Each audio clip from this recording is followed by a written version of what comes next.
I still haven't learned how mine does. Just winging it. All Yeah, right. I'm taking guesses. So I was thinking about this in the drive here, and I was like, I think it's better if we don't tell Lotus what happened last week. We just, let it all Okay. let it all come to fruition and talk about it at the Wizard Moot, but just dive in. Hey, Lotus, do you want to tell us Yeah. about your character? Yeah, of course. So my character's name is Folly Fig. AKA Keeper of the Chains, Keybearer, Doomed Lord of Hell. The Faustian is what I'm playing. They are a performing clown. Yeah. Let's see. I guess I'm using they pronouns, but it's he, him. Yeah. God forbid. Jesus. Performing clown, middling age. I have, let's see, I'll describe my appearance a little bit. I, am looking for that right now. One second. Can't wait.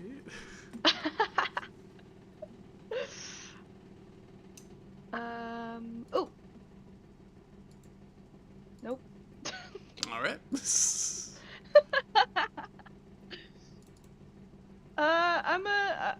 I'm a clown, but I have some spooky things going on with me. I've got horns, shadows that constantly dance around me, and one more thing, but I can't. I think I'm just like scrolling into oblivion right now. Honey, sweet voice. That's what it was. A compelling voice.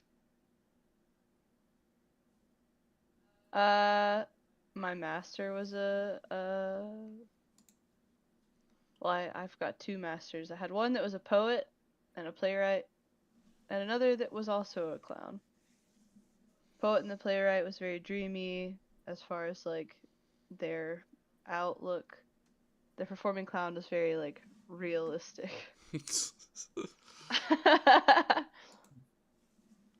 I have an oversized rat. That is my companion. Oh, did I come up with a name for him? I will in real time. Ratsby. Ratsby? The great Ratsby. Great Ratsby. I think Tartuffe. Okay. Tartuffe the spry wonder rat. Exactly. Excellent. Tartuffe. And it's just I'll end your suffering. yeah. Well, here. I'll hear my final thing. Okay. Chill guy. Yeah, give us the elevator pitch.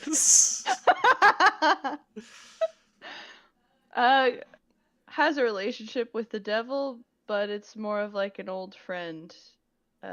Keep your friends close and your enemies closer kind of relationship. Always keeping them at bay, but not bummed about it.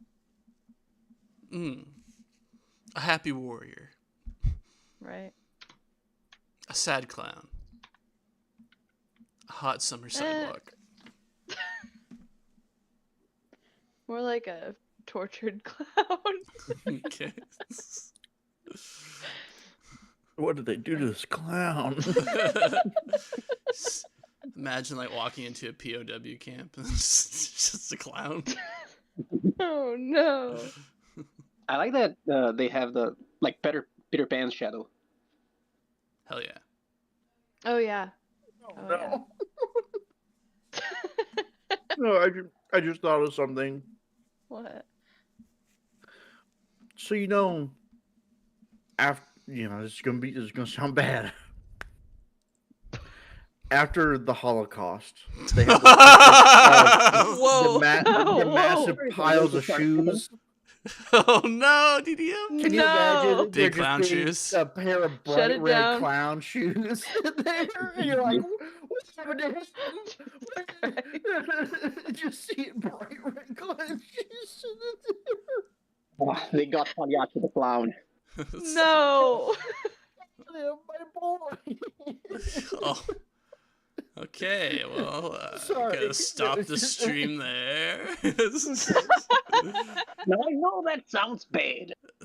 All right, hey everybody, we're just starting right now. DDM. Yeah.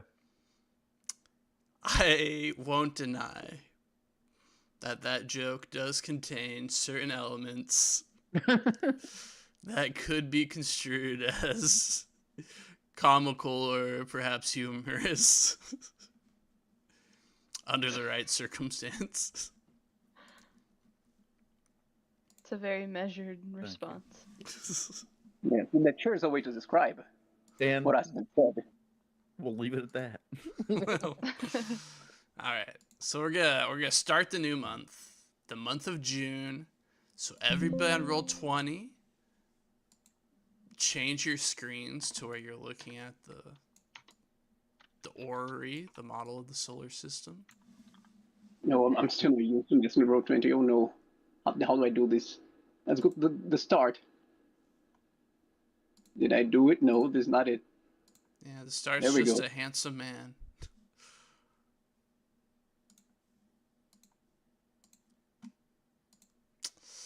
Lotus, do you have it? Yeah, new page 2. That's it. You know what? Let's upgrade our game right now. Orrery. Oh, All right. Well, everyone on YouTube now knows I don't know how to spell orrery. Googling Orery. it? No, I'm like typing it. It's got a big red underline under it. I'm like, that looks right to me. Orrery. Or? ORRERY. There's 3 R's. Wow. That doesn't look any more like a word than it did before I added the R's. All right. New month starts. That means the sun boop, boop, boop, boop, moves. Okay, that was weird. The sun goes to June. I had clicked on it. Oh, I see. Right before. Apologies. Did I say sun? You're like, right? Yeah, I clicked the exact. I was like, oh, sure hope that doesn't have any effects. Apologies. All good. So the sun and all the planets start to move their positions. What?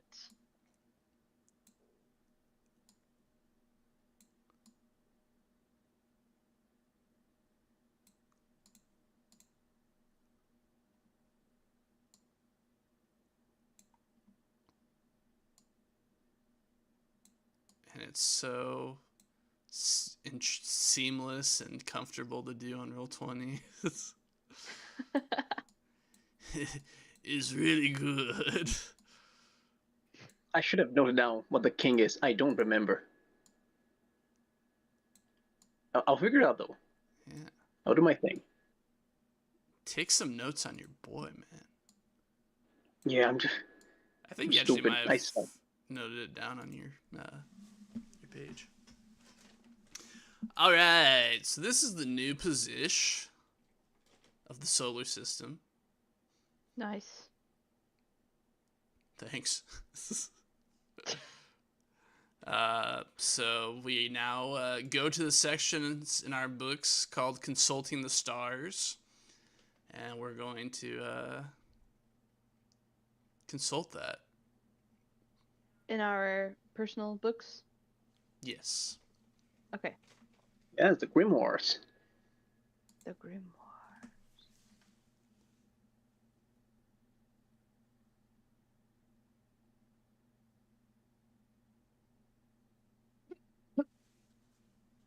And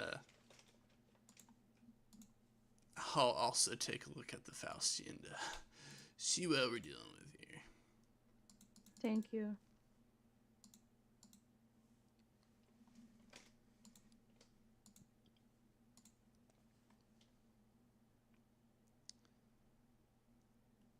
Okay, so Mercury's a big boy. So it lies within Libra, Scorpio, Sagittarius, Capricorn, and Aquarius. And Oh then my god, it does. and then you check to see which planets overlap with it in those areas. So Mars overlaps with it for Capricorn and Sagittarius. And then Saturn overlaps with it in Libra. So what that means is that from the Devil's deck, you would place on roll 20 under the Faustian folder under new page 2. You would place 2 cards on each of those sections of the board for those. So you put 2 cards on Sagittarius, Capricorn, and I think I said Libra. Okay, from the light colored deck or the dark colored deck? So it'll have to be from that deck you have like in person. In person, Yeah, okay. because the roll 20 deck doesn't work in a way that is helpful. Okay, so from my shuffled deck that does not include, I don't know what I was doing there.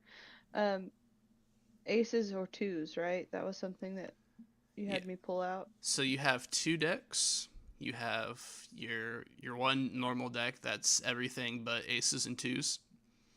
And then the Devil's deck is made of those twos and aces. Understood. So you'll use the cards from the tiny deck, from the Devil's deck. Okay. Last game you had me draw 2 cards. I pulled them aside. Do I need to put these back in the deck, or do they stay out? They stay out. They're like on the board now. Okay, Yeah. understood. If we were like playing this in person, they'd be like out on the board in front of you. Okay. Alright, so you want me to draw 3 cards and say them to you? No, you're gonna. Oh, I need to. Okay, wait. Okay. They'll be like placed face down in front of you. Okay. So I'll go ahead and put a token on your board.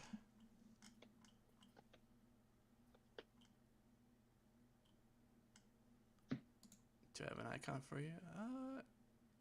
They are face down in defense mode. Excellent. Okay, just double check real quick. Sagittarius, Capricorn, Libra. Sagittarius, Capricorn, Libra.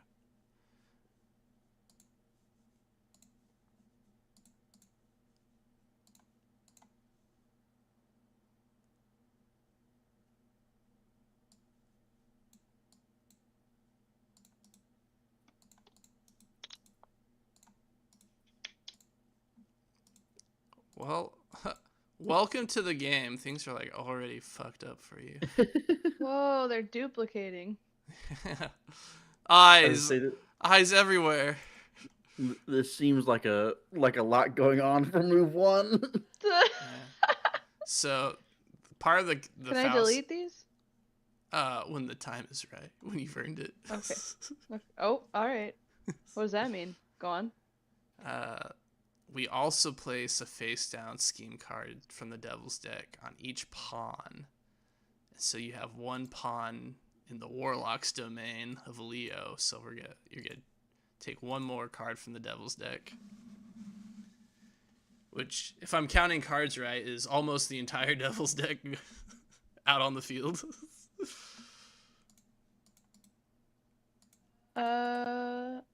Okay. I didn't have that. Uh,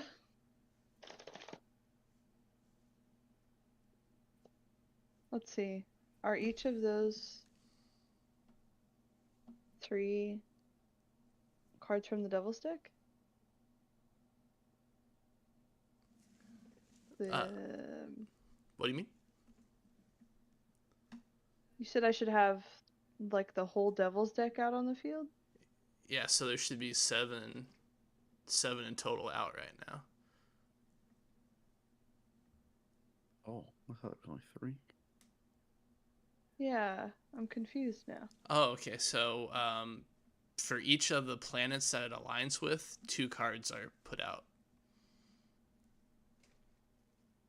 Oh, you're right. So what the I thought it was only 1 per thing. yeah, so each of the stars, like Sagittarius, Capricorn, and Libra, those all align to like a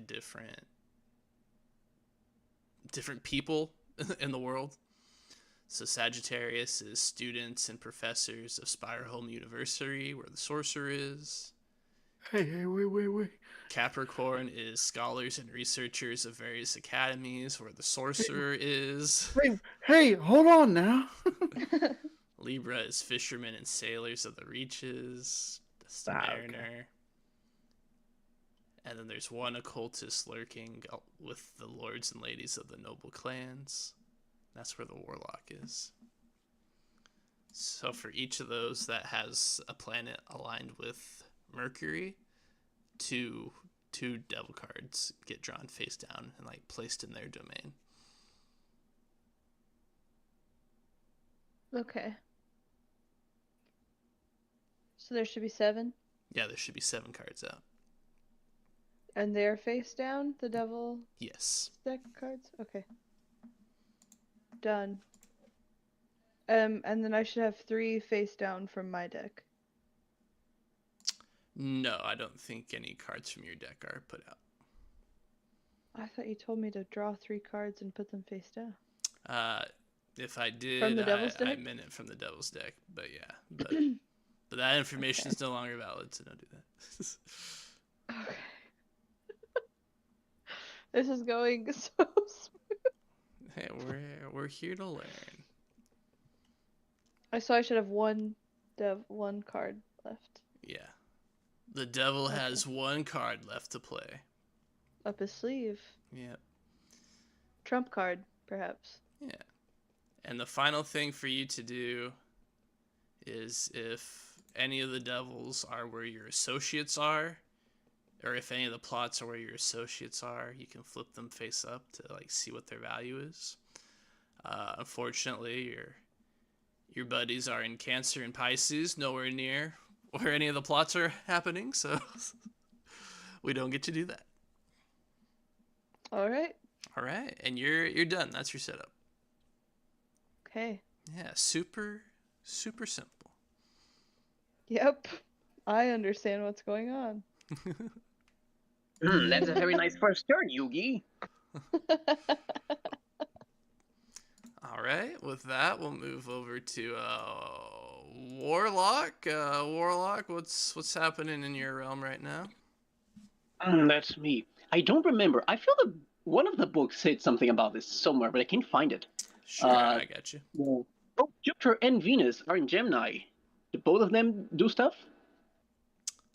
Let's find out. Yeah, I can't find anything about it, but I feel I read about it before. All right. But I don't know, it's not here. Sun sign, Gemini. Moon sign, Leo. Rising sign, Capricorn. Capricorn, yes. Both the Venus and Jupiter are in Gemini. Okay. What do we do now? Oh. Let me load up Book of Thorns, real quick.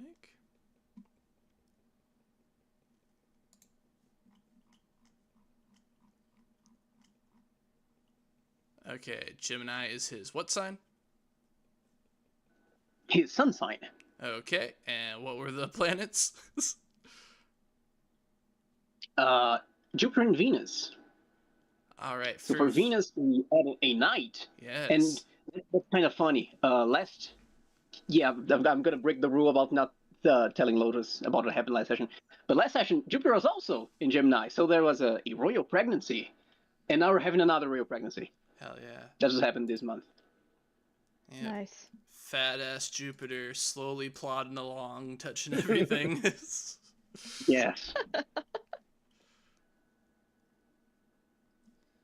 All right. Okay, but do both of them do things? I don't remember. Yes, yeah. Everything activates. Okay, fantastic. So first of all, we're gonna add a knight to the court, and it belongs to the Ascendant Allegiance. Where is my board? Where's my stuff? Found it. All right. Boy night, girl night. What are we dealing with here? That's a good question. Yes, knights can be women. That is true. Let me find the knight thingy. Found it. Let's be subversive. Let's put in a female knight here. No. And I imagine she's coming as the king's courtesan. And she's pregnant. Yes, that would make the most sense. Everyone's getting pregnant except for the queen. Dude, this court rocks.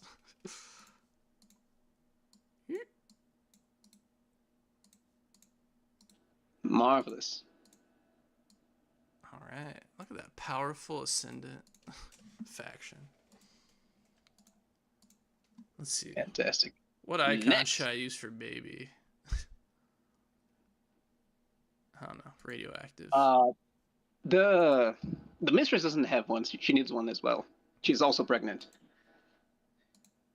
Like, Jesus, my liege, slow down. Must secure the throne. I like how baby's radioactive. Fantastic. Next, we also have Venus. I gotta go back to the orrery. Venus in Leo, I believe. Yeah. These big planets gotta stop. Yes. Fantastic. Just a little bit. That's enough for me. Oh yeah. All right. Add a lady to the court. Yes, from the Frio Allegiance. Fantastic.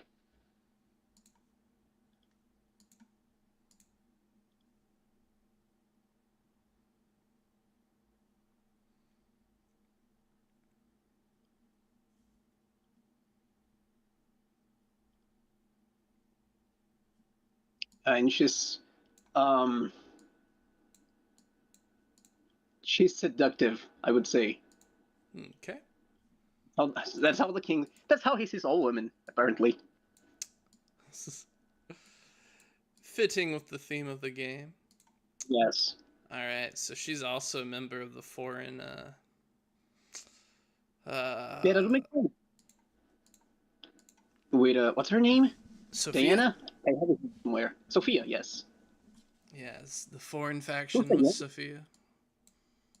Yes, we get invaded by foreign powers. They're here to steal our oil. They're here to seduce our old men. It's all we have. It's our only resource. It's old man. It's a renewable resource.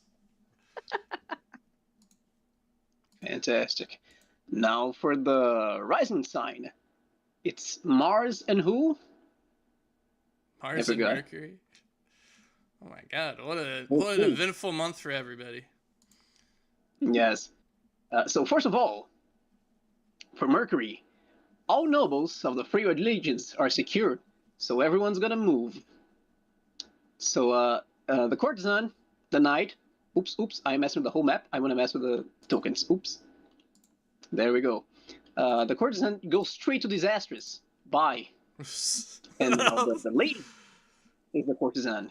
Who else in the Free Allegiance? Sophia. Sophia. Yeah. It is a good. Who? Where is she moving to? Hmm. I won't mess with myself. I wouldn't. I want to take control of this place.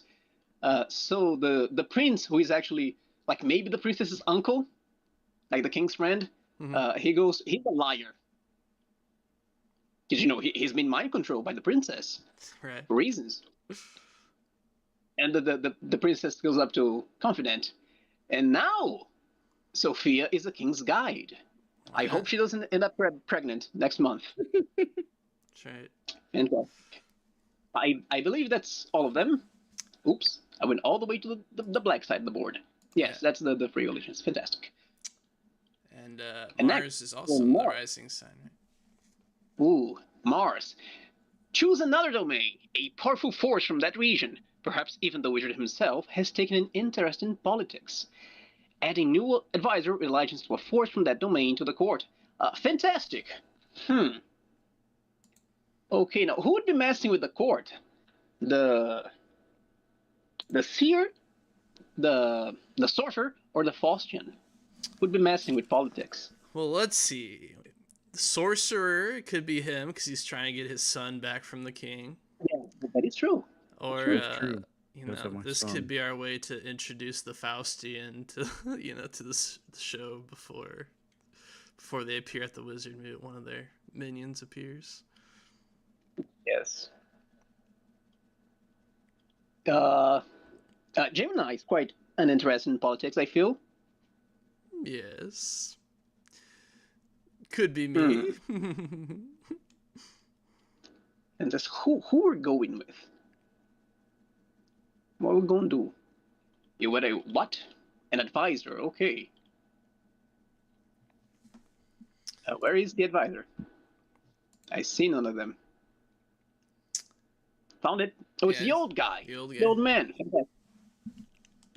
He's joining in. I imagine he's seen as irritating because he's from another wizard, and the king doesn't care about that. Let's say And I would imagine he belongs to the Faustian. I think the Faustian would make the most sense in like messing with politics, because Oswald has already like solved the getting the son back thing with Merlin. not yet. Like yes, but he said, "Oh no, I'll figure things out. You just come talk to the king." So Yes, it's more or less fixed. I don't think he would need a like someone in the court for that. right. Yeah, that's true. Yeah, we just need like an action spin on it. Okay, Yeah. so Faustian, can you tell us? Through your machinations, you've managed to get one of your allies on the king's court. Can you tell us a little bit about who this guy is? What his goals are? Yeah, of course. Okay. So, can you repeat it one more time, just so I've got Yeah. what you So just said? some guy that's like loyal to you, or maybe he's just loyal to what's your town called? Like Scuttleport. Scuttleport. Maybe he's just like loyal to Scuttleport. He's come like into the king's court and is gonna be a player in the king's court from now on. Can you tell us a little bit about who this guy is? He's just like a random new character that's been introduced. Can it be somebody that's like important to me? Uh, try not to make it one of your companions because Okay. they can just get executed on someone else's game. But I mean, like, Yeah, if that sounds fun I to can you, get them. Let's see. How about it's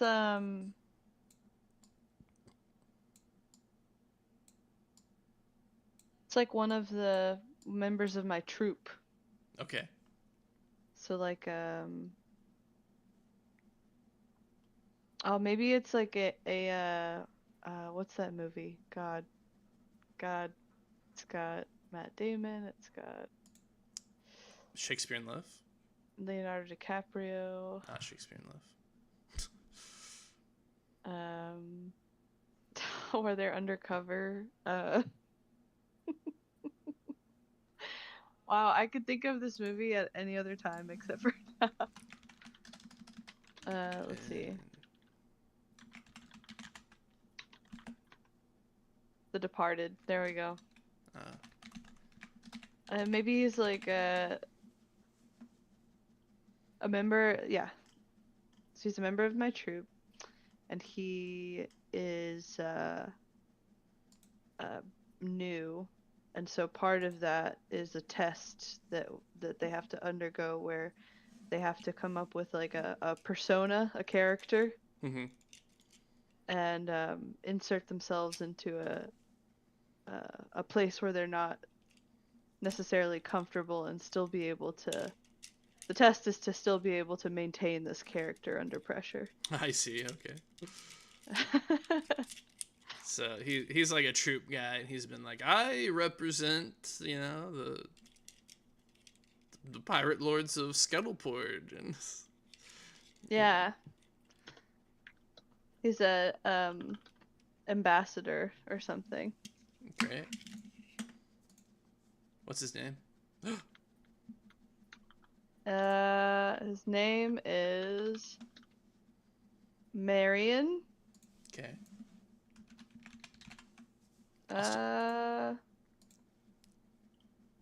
Stickler. They'll never suspect. I do need to give everyone's name. Only Sophia and the king have names. That's Oops.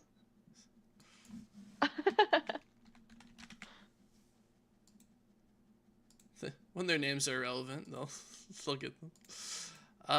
Okay, is that it for the warlock? Yes. All right. Not much. Just 3 new characters added to the board. Oh wait, that isn't it, because now we do everybody's schemes. Oh, yeah, forgot about that. Isn't that like on my turn? Am I crazy? Not my turn. Like with the time spending, or am I insane? Yeah, it's part of the monthly thing is that their authorities Okay, activate. that's true. Fantastic. So we start with Sophia. Actually, she's a bard. That's what the bard does. That's right. Where are the bards? Oh no. The bards. Fantastic. She'll charm an adjacent noble of a different allegiance. Okay, so we have. She can try to charm the princess. We do know, like this guy, this dumbass here, Mhm. he's immune to charm because of the crown, the tiara, whatever. The ring, actually. It's a ring. Yeah, I was thinking about this over the week. If she gets mind controlled, does she resist it? So if she gets charmed, the princess, does she resist it, or does the prince also get charmed along with her? That is a good question, actually. How were the rings described? Yeah, I think that's a question for the sorcerer. Um, So the destiny I imbued them with was that they'd have a strong and unassailable marriage. Yes. And so are you asking if the girl who's wearing the tiara, if she gets mind controlled, is her husband then mind controlled also? So she's not getting mind controlled, but like someone's trying to sway her away from her husband's allegiance, basically. So I'm wondering if would she resist that, and they would because she'd be loyal to her husband, or because she's wearing the crown, would her husband then be swayed to join her new alliance?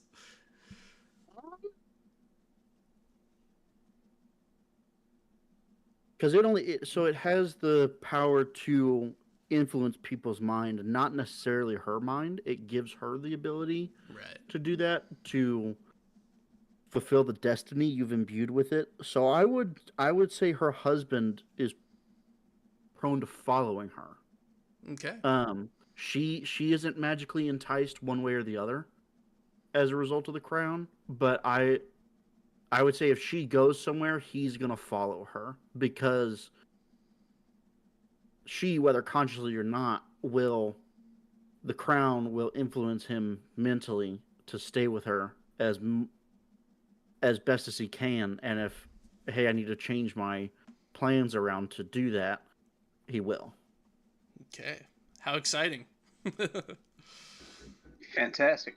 So now, that means basically the mistress gets bent, and now these foreign people are the populace allegiance. Everyone, come down here.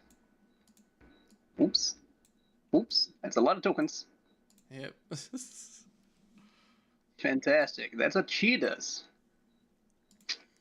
What about the queen? What does the queen do? Does anything happen when like the allegiances shift like that? Not yet. At least something might happen when if one allegiance has no one else, but just the allegiance changing, I don't think anything happens. Let me read on this real quick. No, that's about me. I'm not enacting my agenda.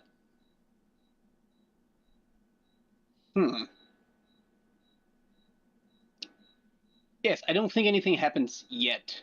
Oh, okay. It's only when like we lose an alliance that something happens. Okay. When allegiance dies. Fantastic. Now, what does the queen do? She will move any other loyal noble, ideally prince or princess, to the king's heir after all other inner circle agents have occurred. If the other can, I think. But she can do that because the prince is already the heir. All right. So I think we go to the next one. Instead, we'll secure the queen standing. I think she's already secure. We do need like a token for secure. Yeah. So like she can't go back. We need lots of tokens. Oh my god, there's a lot of stuff. Then reduce all non-queen female nobles adjacent to the queen in standing twice. Oh my god, she kills her daughter. No, here's what would happen. But if the queen standing is already secure, and it is from a last session, give a lavish gift to another wizard's domain, represent the queen's compassion and grace. Okay. Okay, fantastic. Okay, so the princess doesn't die. Amazing. Very well. Thank God. But I do understand her wanting to kill all the women in court right now. So how about she gives a gift to the sorcerer, because you know he got his son kidnapped. Okay. Incredible. So she, You know, it's a show of good faith. she's like, sorry, my idiot husband took your son as a political. Yeah, my bad man. Fantastic. A gift. I can't find the impact. Found it. Never mind. Gifts. Is there any occultist in your board, EDM? We can neutralize one. There will be. Okay. There isn't currently, just because we haven't taken my turn yet, but there will be at least one, if not two, by the end of my reading the stars. I don't think we can do that then. There need to be an occultist already, but we can add an agent to an academy. Ooh. Go ahead and do that. I will. Oh.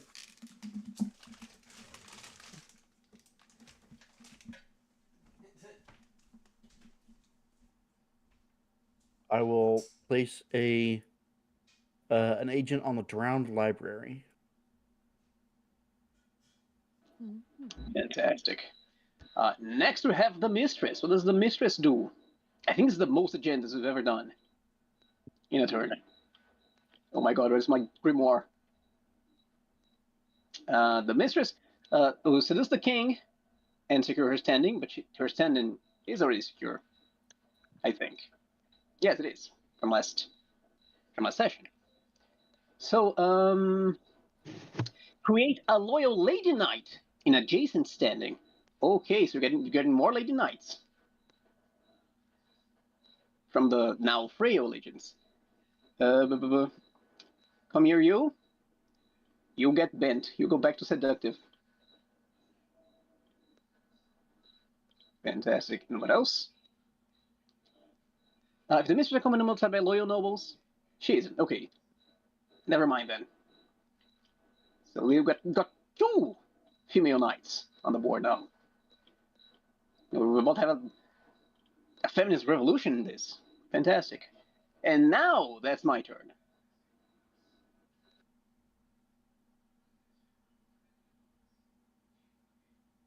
Fun. I think Comp died. He went to the But bathroom. it will be your turn now, I imagine. Actually, what order are we following? Is it the book's order? I keep mistaking one book for the other. There's too many books in this.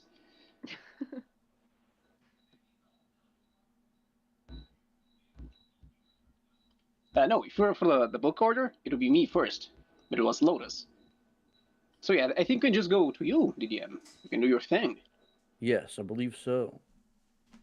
So I have to. I would ask the celestial audience. Hear my plea. I'm back. I had stomach trouble. Don't worry. We got more Lady Knights in this. Excellent. And then my turn ended. All right, over to DDM.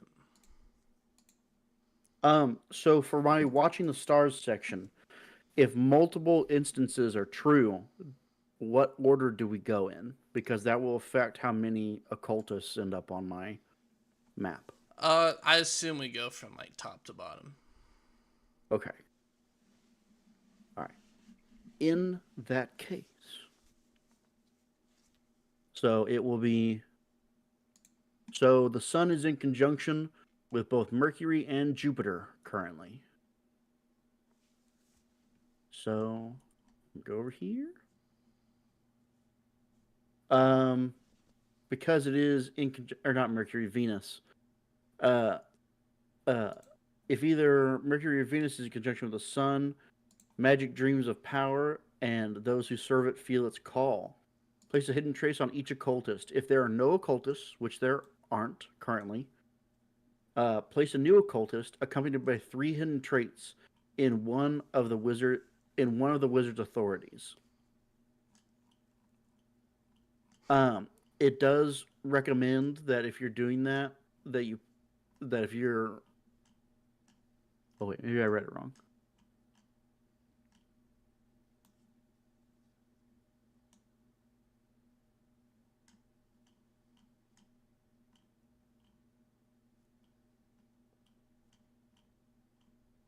So, if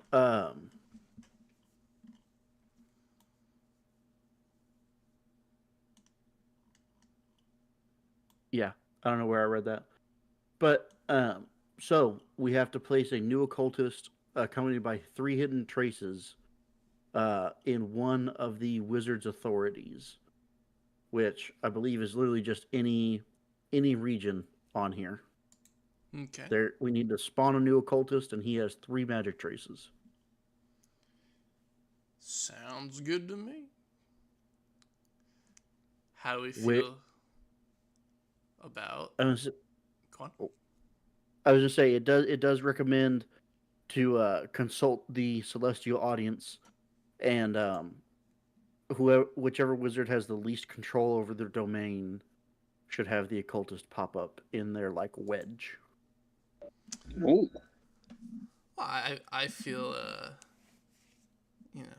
to introduce in our Faustian introduction episode, maybe the occultist is in Scuttleport, so we can learn more about her domain. All right, into Scuttleport it goes. Oh, I got you. Okay, and then with 3 magic traces that are currently hidden. Okay. So.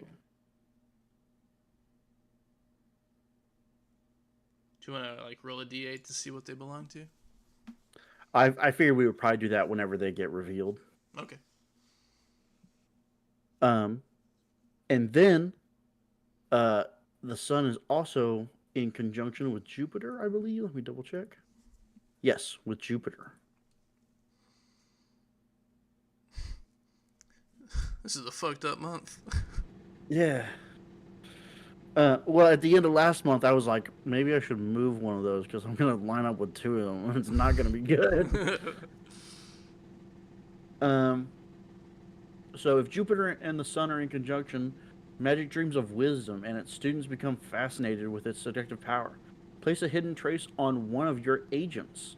They become an occultist. The What? agent will remain loyal, and the academy will thus remain under your control until you confiscate the agent's traces. At which point they will depart the academy and move into an adjacent domain. There's already an occultist on an academy, or if you have no agents, instead ask the celestial audience which domain is stealing from your own, and move half of all traces in your tower into that domain's authority. These traces become hidden. So, I do have agents. Which of my agents do you guys think turns on me?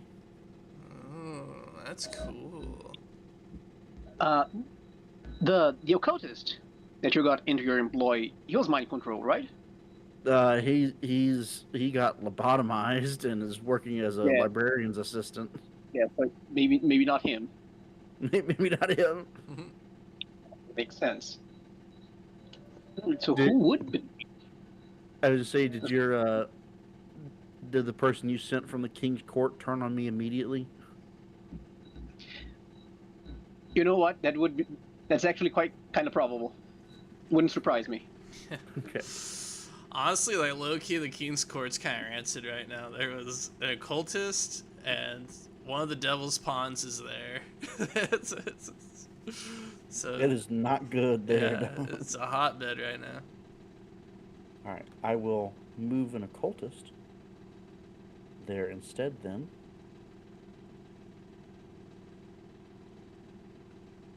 And then he also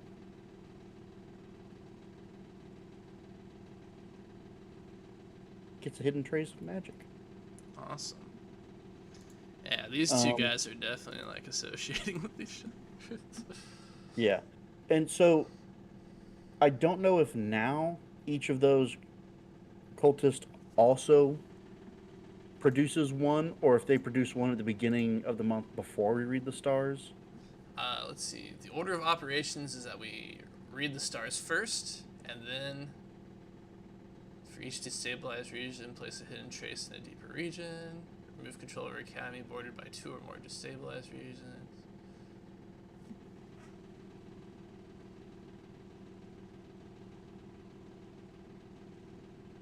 Huh. Well, your summary sheet actually doesn't say that you do that, but I'm pretty sure the grimoire does. At the start, if for each okay, well, in the rule book, which is what we'll go with, it does say place them on the occultist, then watch the stars. So, I think we're safe. So, okay, cool. Thank you. Because I was like, I already got 2 occultists this time. I already got 2. Please. It took so long. It took like 2.5 months for me to get rid of one last time. That's cool. Okay. All right, sorcerer, you good? Yeah, I think I'm ready to move into spending time. All right, then my turn. So some things that happened this month.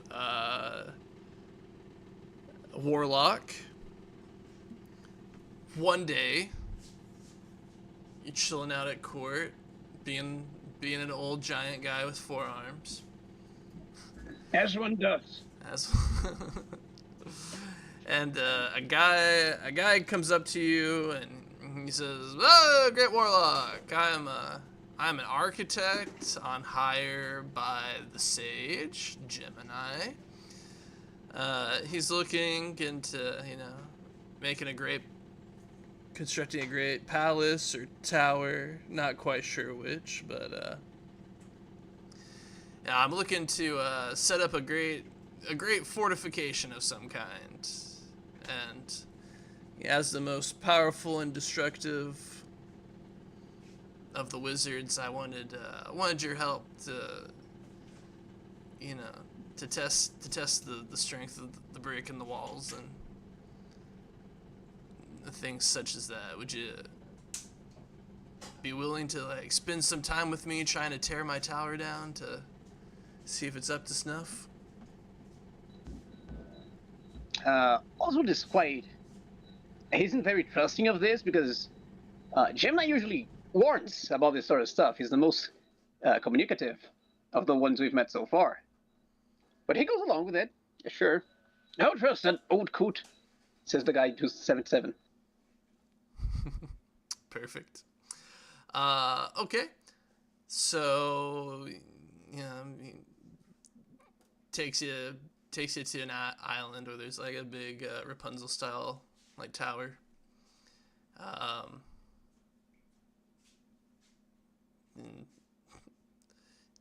You enter the tower and you're like, oh, okay, and the gates lock behind you, and the man sheds his flesh and is like a pixie, and he's like, ha ha ha ha, it tricked you, and like flies off. So It's I'm this month. yeah. So unfortunately for going along with the scheme, you get a complication, which is that I hate myself. so you lose a week of time as you're stuck in this tower. But Thanks a lot, Comp. Amazing. Happy to help. You try battering it down, kicking it down, punching it down, using your magic to destroy it. Nothing works. After a week of time, though, Sophia, the bard, arrives on the island looking for you. Everybody's like, the old guy's gone missing. He's not in his rocking chair, his giant 12-foot rocking chair. She goes looking for you and sees that you're locked in the tower. And she instantly understands. She brings out her. What instrument does Sophia play? I would say, shit, was it called? Not a guitar. The medieval equivalent. I don't remember. A mandolin? Mandolin? Oh, yeah, mandolin. Yeah, she brings out her mandolin, plays a song for the tower. The tower, like, collapses around you, freeing you. Of course, the power of music. I must further my studies into that. He just walks past her, like, doesn't even say thanks. Very good. All right, that was one thing that happens this month. Next thing, Faustian, are you with us? Yes. Okay, Faustian. You're chilling out one day at Scuttleport, doing your clown thing, being a clown, walking through Performing. After performing, you walk along the streets, and you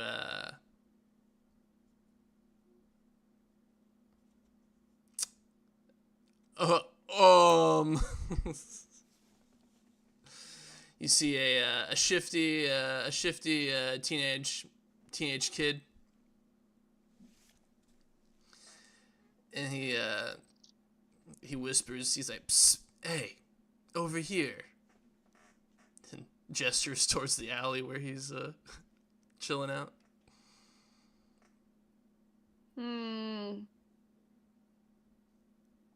You want me to follow you down that alley?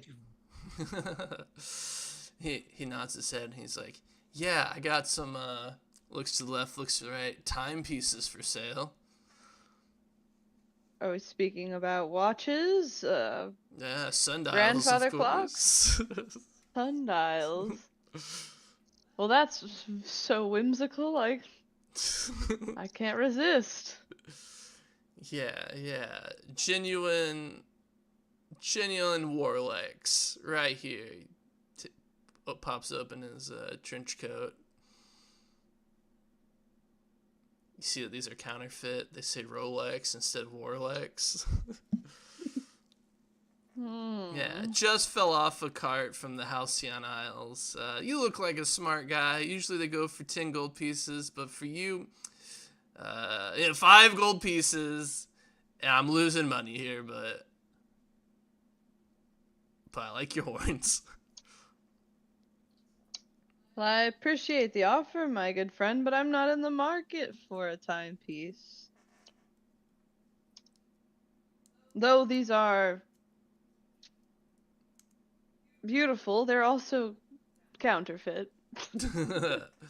he he blushes and closes his trench coat. He's like, "Hey, not so loud, buddy."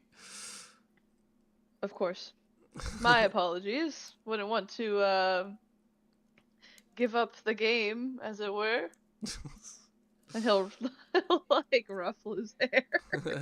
Hey, he smacks your hand away. He's like, hey, I ain't no kid. Who do you think you are? I'm Folly Fig, Clownus Faustus. He gasps and he's like, what? Oh, Folly Fig. He looks around and he's like, you're the Faustian. Hey, now you don't say things so loud. It appears we're at an agreement. He's like, oh man, this is crazy. And he's like, hey, you gotta let me join your gang.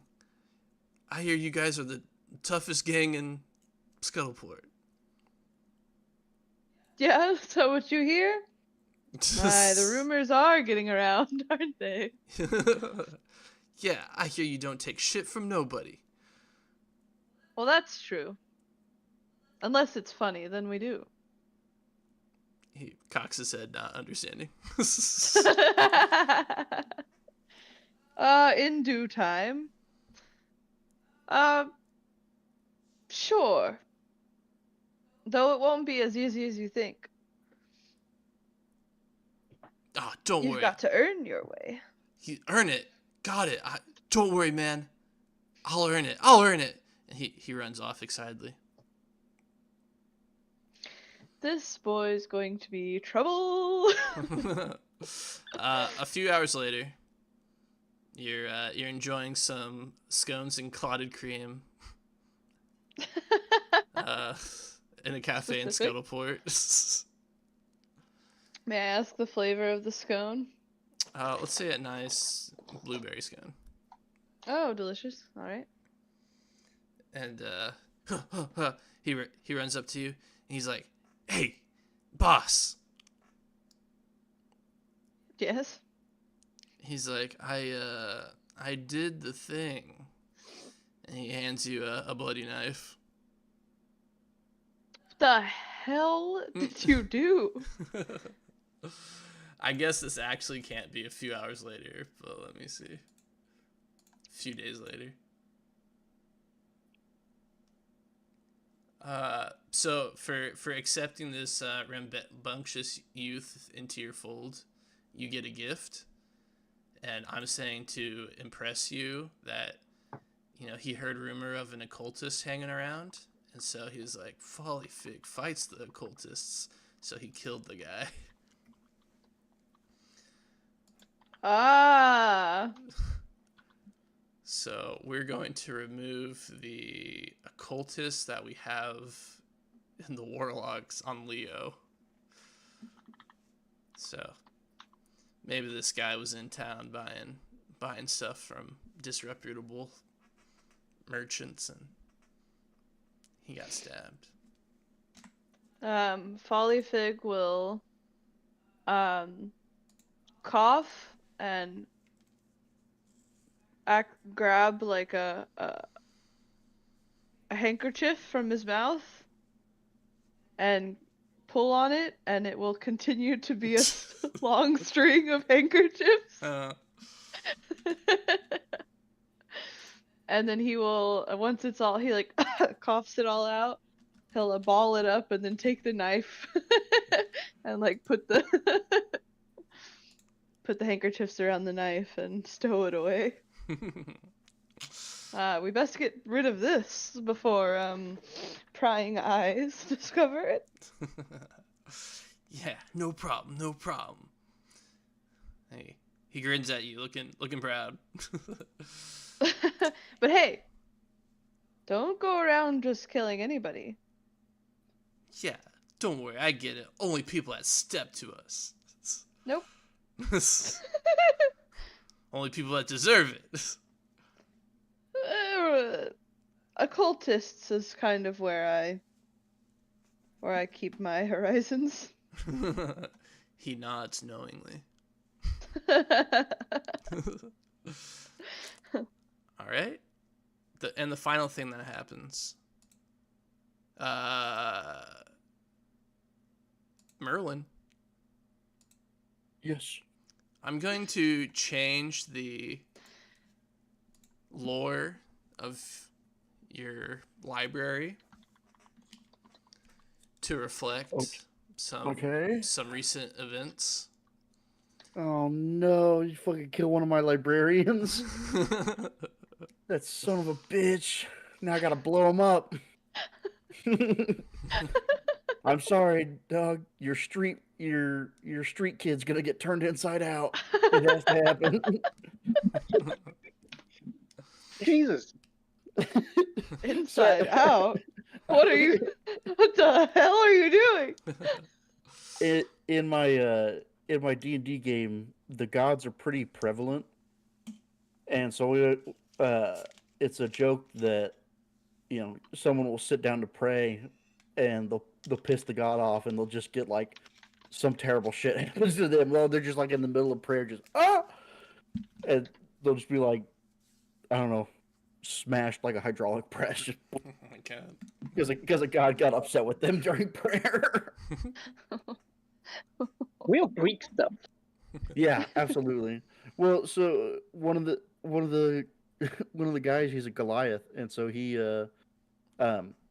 prays to Annam, the All Father of Giants, and so we're like, yeah, Annam is not a very tolerant thing. He doesn't like his time being wasted. So if you just keep blathering on, he's not going to listen to it. I think that's like dude, Conan, his god is just like a sad piece of shit that doesn't like care about worship. It's just like whatever. So on your island, get some new hot lore that to an outsider visiting the library, there's just like no children. There are no children in the library. That's because like all your servants and the librarians and such, they all heard a version of what happened last week, and so they're all like, "Oh, the wizard is willing to sacrifice children to, No, I want my son back. No, to accomplish his means." So all the children are being like locked in the living chambers and bedrooms and stuff. So your witch wife can't sacrifice them, or sell them into servitude, or whatever you sick wizards are up to. I'm doing my best here, Doug. I'm trying to keep the magic. Yeah. Anyway.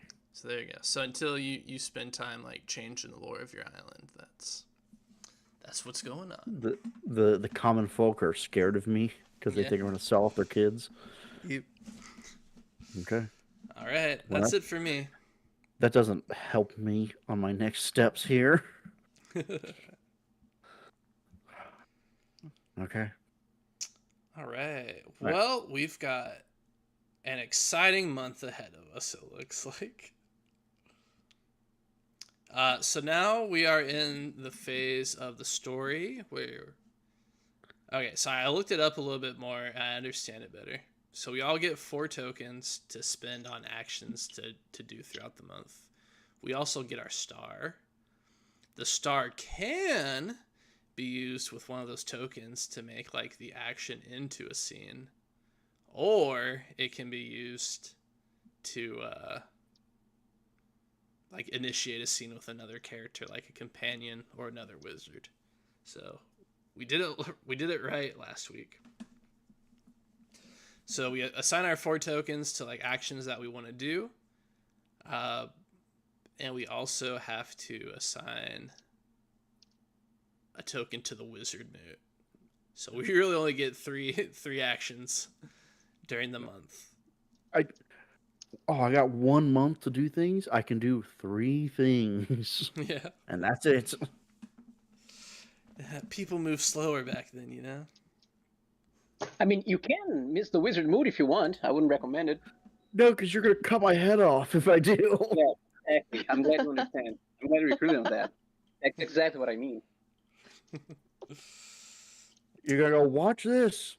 And you're going to say that to my son as you execute me. He's that too already. Don't miss the meeting, and you'll like hand him my hat or something. Hey, your son. He's in this box.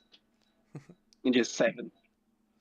Yeah, I also need to get my son back, or else my I'll also need to spend time because he's one of my companions. It's true. So I'd have to spend time taking care of my creative life. For the first week, Oswald spent it trapped in a wizard tower. Yes, I'm Rapunzel now. So we will. That's it for me. We'll go to the Faustian. Faustian, how would you like to spend your first week?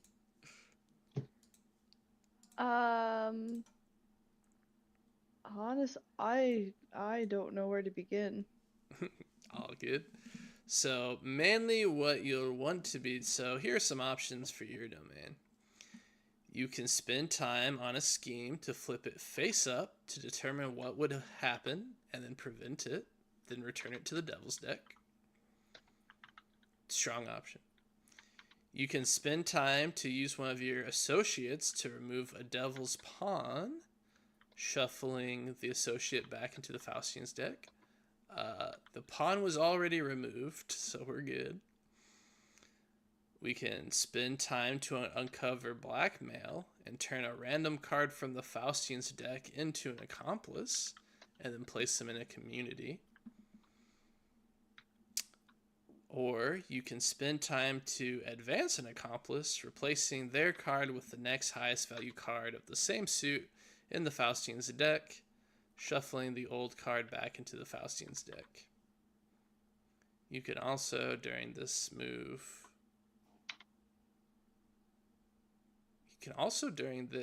move the associate to a different community. So those are kind of your moves on the board game of you trying to remove the devil's influence from the board. Okay. I think I'll start with spend time on a scheme. Okay. So which of the 4 infected slots do you want to remove? Let's see. Oh.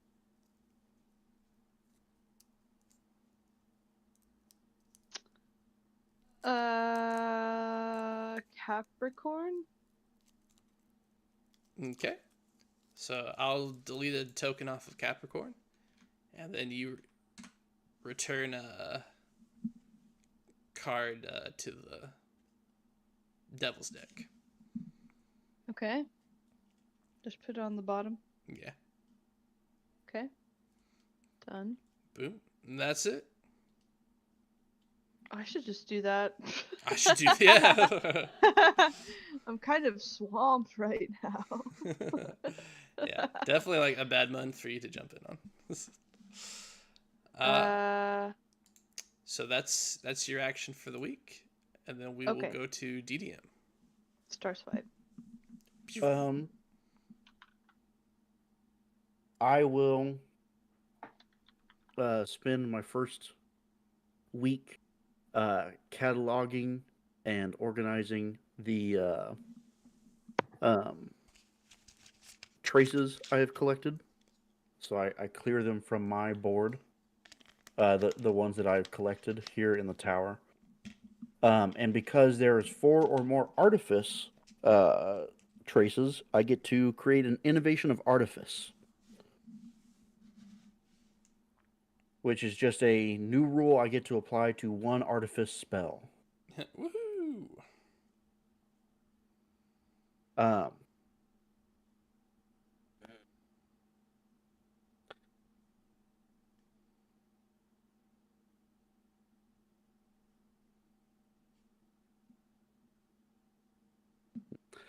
do you think the librarians within my library would count as craftsmen, or is a craftsman a person that only creates things?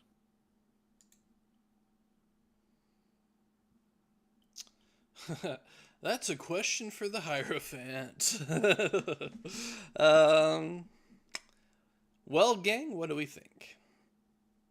So I'll lay out what I'm wanting to do here, just so everyone understands. One of the innovations I can give is that to an artifice spell is that a wizard may spend time teaching a mundane craftsman the intricacies of this spell. If they do, the craftsman may cast the spell without the wizard's involvement, allowing the wizard an extra patient cast of this treasure every month, without requiring time to spend on it. So essentially, if I put this on a spell, and then any of you or I spend a time teaching a craftsman how to make it, then that craftsman will cast that spell once a month for us for free going forward. Ooh, I like Seems that. good. Now, granted, it's only one spell, but also, does it go against our magical law? Magic is a forbidden art, and wizards must take every step possible to avoid casting spells in front of those mundane humans who would steal it for their own ends. So, does this have to be a very trusted craftsman, such as a librarian that works in your like a companion or something? Ooh. I think that's something that we discuss at a moot. I think you make the decision now, and we'll vote on it later. And maybe I get. He wants his son back, and he thinks the best way to do that is to get to give a gift to the prince because his son was taken as a tutor. So he wants to give him something to allow him to cast a little bit, to allow him, the prince, to cast a little bit of magic. Oh, cool. That's great to me. So specifically, I am looking at the spell, the creation of staves. Ooh, It is a treasure of artifice. And so essentially you create a staff and then you cast a spell into the head of the staff, and then the staff is able to recast that spell whenever you wave it or bang it on the ground. Interesting. To answer the original question, so you're according to the Faustian thing, you're thinking scholars and researchers of various academies. You know, there's definitely like metallurgists and engineers and stuff like that involved in in that, so I'd say yes. Okay. All right. I will go ahead and I will categorize and organize all of these traces then, therefore removing them from the board. Where's there it is, delete. And I will, on the spell Creation of Stabs, it is, you are now able to teach a craftsman. If you spend a week teaching a craftsman how to cast it, that craftsman will then cast the spell patiently for you at some point during every month. Ugh, that's pretty sick. So just to be clear, that's everyone can do that. That's not a like, oh, only I can do that. That's everyone who wants to do that can do that. Sick. Are we saying it takes like a week to teach someone to do it? Yeah, you have. It says you have to spend a time, Okay. which I'd assume is you have to spend a time token with a craftsman to do it. Gotcha. Hey, sounds good to me. All right, good week. It'll go to me, and I will use uh, a token and my star on DDM. Okay. So Gemini visits you in your dreams. Your dream. In your dream, what you're a snake. I remember now. Okay, so in your dream, you're a snake, but you're hunting. You've brought back a rat. I don't know, do the snakes even like hunt for their youth? I think snakes just come out as killing machines. Uh, but They know what to do. yeah, you're a magical hunting snake, so you bring a snake back to your nest. But lo and behold, when you get there, a mongoose has gotten into the nest and run away with your baby snake. Sad. Anyway, and then Gemini appears in your dream, and hiss at me and tries to strike at me, but then you snake blink, and I'm able to move, and You snake blink. I don't know. I touch you on the forehead and bring you into consciousness, lucid dreaming. Ever heard of it, lucid dream? Anyway, so I can have a conversation with you. Okay. I'm like, greetings, my lord. How go your travels in my kingdom tonight?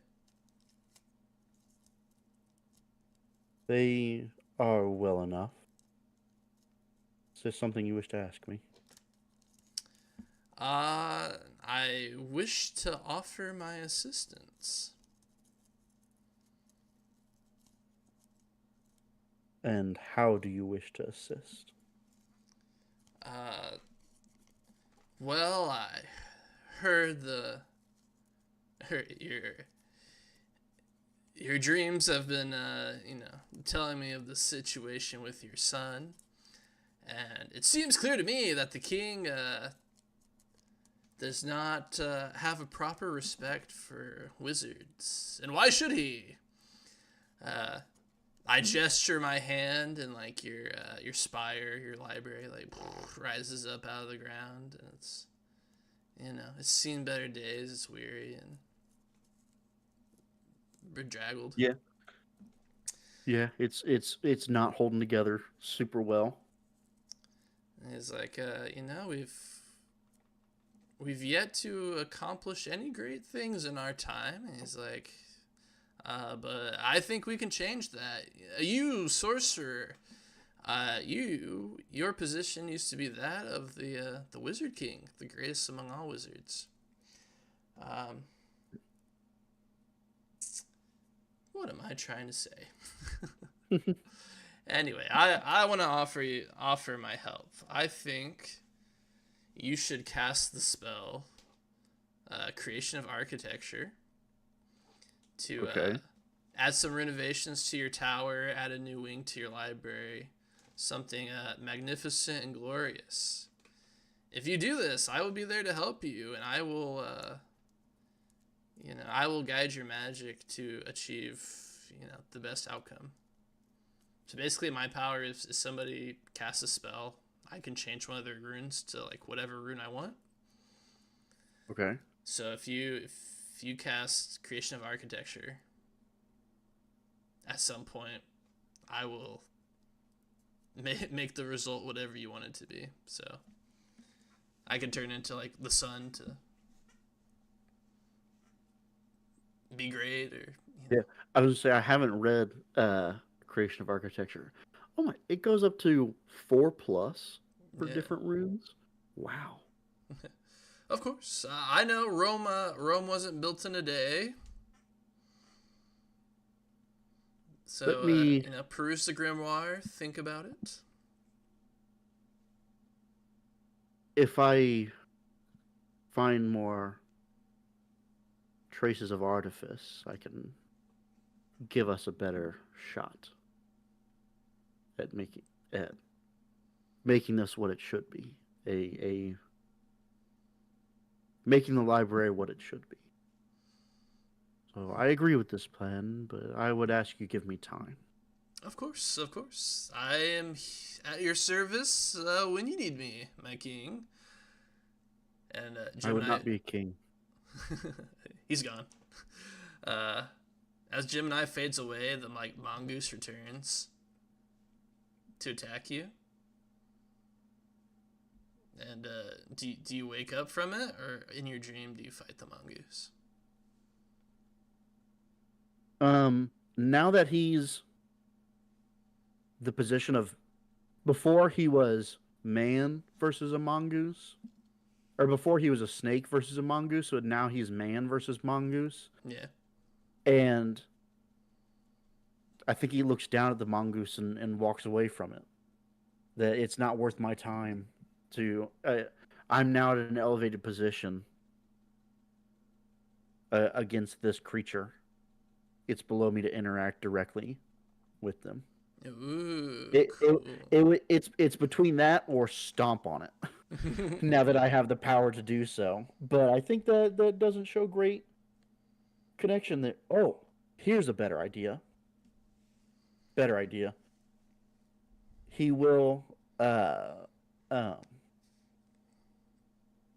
because he has the ability now. He will use his simple humble magic on it. And since it is not a magically inclined mongoose, I'd assume, it will listen to what it tells it, to what he tells it to do. And he tells it to come to him, and he grabs it and holds on to it. He doesn't kill it, but he does capture it through the simple use of magic and manipulating it. Oh, interesting. So you put it in a cage or something like that?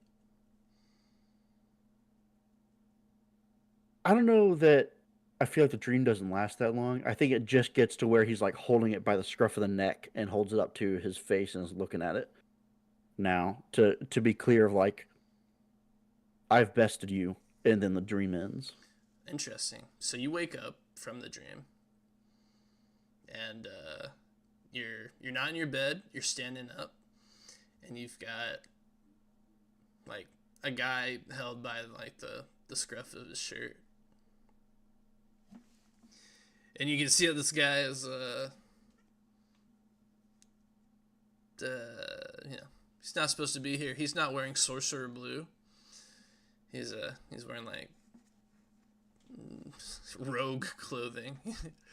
He looks to be from Scuttleport, but he's got some property of the library tucked away in his jacket pocket that he's trying to steal. Okay. I will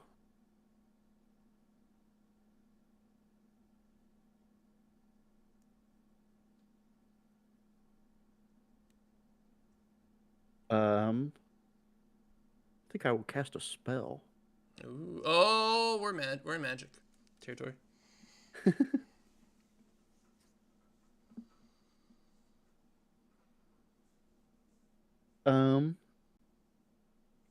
I will cast. Oh, I just said I wouldn't kill him, so I probably shouldn't kill him immediately. Right. Surely there's petrification.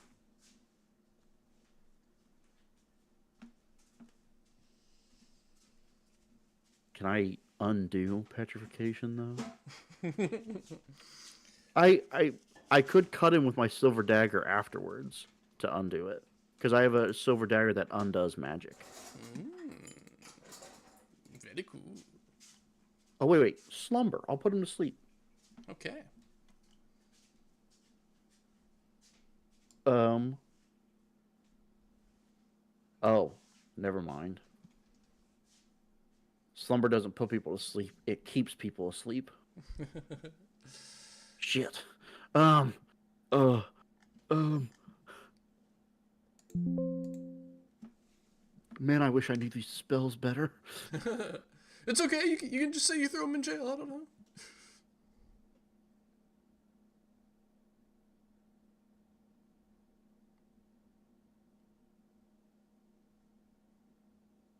I will.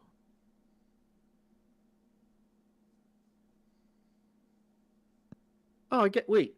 I'll use. I'll use. If he's not in robes or anything, I'll try and use my humble magic on him to tell him to stop and stand still. And assuming he is not magically inclined, he will listen to me. All right. He does.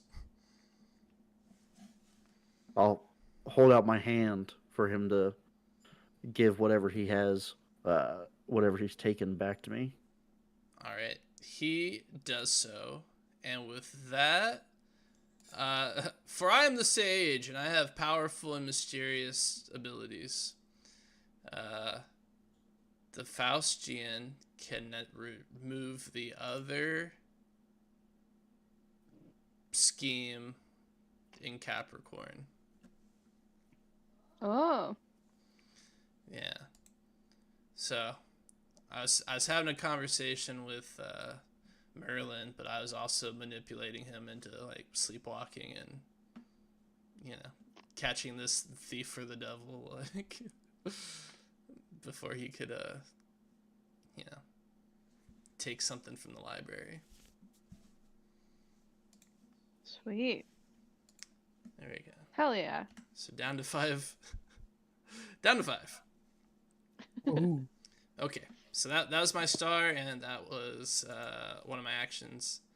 So now that's everybody. And so now, at long last, our warlock can play the game.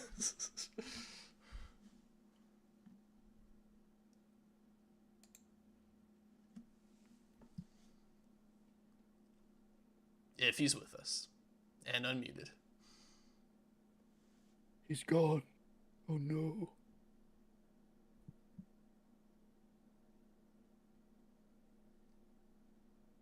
Oh, that's cool. What's up? The artifice innovations can be applied to so any spell of artifice besides anthropogenesis, which is make a person,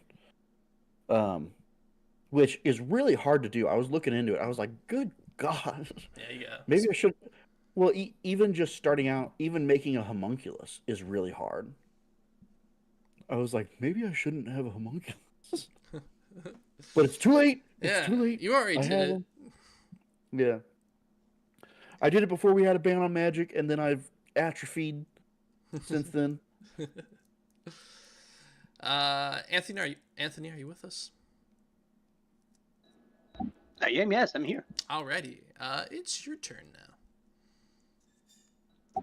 Yeah, fantastic. I spent a whole week in a tower like a fairy tale princess, and I'm about to make it everyone's problem. We are going to last session. We discovered this: the mistress. She's donating to charity. In this economy, baby. So that I know her secret, I'll charm her to my allegiance. Come here. And now that the free allegiance doesn't, that one doesn't exist anymore, something happens. What happens? That's a good question. What happens when allegiance loses everyone? Here, create a complication from the wizard as a result. Fantastic. So we're gonna complicate this sage who should have warned me about this pixie coming to lock me in the tower. All right, that's fair. Fantastic. Yeah, you got me. I did that. My bad.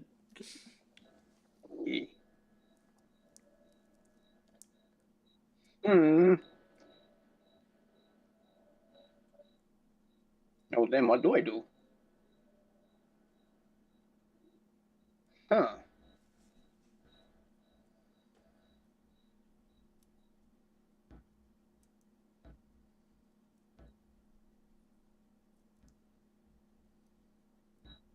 Oh, this is hard. The stage has hard complications. I don't know how the stage works. I should have read the other grimoires. Yeah. I'm stupid. Very well. You can give me a general complication if you want. Oh, are there any? Oh, there are. Yeah, shared complications. I'm stupid. Okay. Um.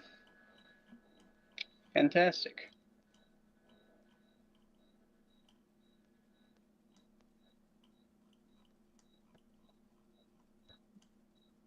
Who are your companions, Comp? Let's Or see. Gemini's companion? There's my twin sister who only exists in the realm of dreams. There's my apprentice. I have a star that I'm friends with that does all my cooking and cleaning. And then I have my harem of fairies. Fantastic. Okay, those fairies, they have if it's a harem, they have a misunderstanding somehow. They get in a fight, and now they're unavailable. Have to spend time fixing that. Oh.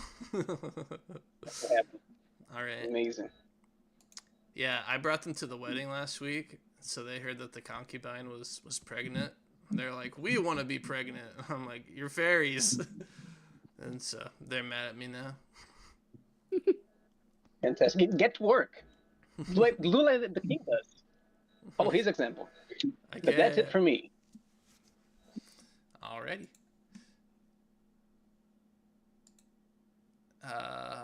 Okay. We go over to the Faustian.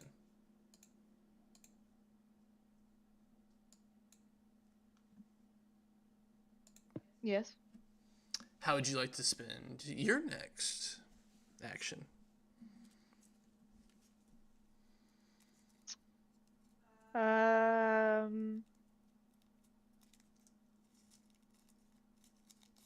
To me, I feel like the most beneficial would be to keep removing schemes. Yeah, I think you're right.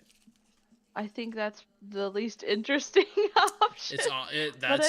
It's also true. Well, hey, do you want to make it interesting? Sure. Okay. So we can break the rules of the game if we cast a spell. So instead of taking out one guy, one scheme, we can try to take out two schemes if you cast a spell to do it. But then I have to answer for it. That's true. That's true. Let me think. Would Folly Fig use this? No, because I don't think he's pressed right now. He had 7 schemes appear. I know, but But you know what? He hasn't like tasted defeat yet. So maybe he's got to see what the consequences are. You think I'm gonna lose if I don't do the spell? No, I don't. Oh. Well, I mean, like, just by math, you will run out of time before you can get rid of all of them, but... I know! Says the sage, the one that sees the future. Yeah, I think you're good. Maybe. Okay, yeah. Mathematically, yes.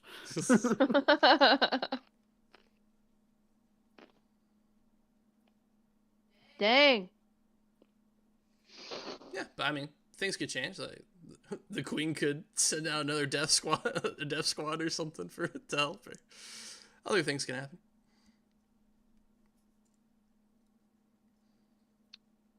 So I'm trying to remember the rules that we set, and one of them is that we don't do it, right? We don't use magic unless... We don't do it in front of people. In front of people. we try not to do it in front of people that have no concept of magic. So, like, if someone can already cast spells or is familiar with spells, I would consider them not mundane humans anymore. So like you shouldn't do magic in front of commoners. But if you're in front of people that you know are like ex-occultists or things like that, I would say you could do magic in front of them because they're no longer a mundane human. They've cast spells or have at least attempted to cast spells before. Mm. All right. I mean, That I would say that's just me. That may be a celestial audience kind of thing. No, you are the sorcerer. You're in charge of magic. That was your ruling, and that's the law of the land now. Sick. I should be more careful when I talk. So what in summary, what's the rule you just set in place, just so I can... So the magic law you're referencing is magic is a forbidden art, and wizards must take every step possible to avoid casting spells in front of those mundane humans who would steal it for their own ends. So I would say if you're casting in front of someone who has attempted to or has cast magic in the past, they no longer count as mundane. Or if you're casting in front of a known trusted person who would not attempt to steal that magic, then it is okay. Okay. Like I could cast a spell in front of my wife.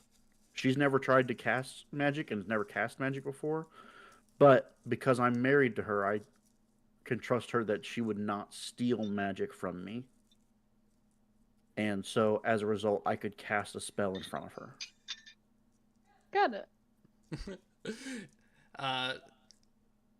I'm just saying this because it's funny, not to like rag on DDM. Like rulebook says, like everybody just assumes that the wife is gonna steal magic from the wizard. Oh, she's got an area of study. She's an accomplished professor in her own right. Right. Yeah. I think, at least. Maybe I'm wrong. Maybe the fates have decided otherwise. But he trusts his wife, and maybe that's a mistake. No, I think that she's just not considered mundane because the rulebook's like, all the wizards are, of course the wife's gonna pick up a few spells. Oh yeah, it's cool if she, She's got some humble magics. Yeah. Then I think I will cast a spell. Okay, then let's talk this out. Okay. Okay, so if we're moving two schemes, that's either gonna be the two that are with the sorcerer, the students and professors of Spirehome University, or the two that are with the mariner, that's fishermen and sailors of the Reaches. Which of those communities do you want to like target to try to drive out the devil?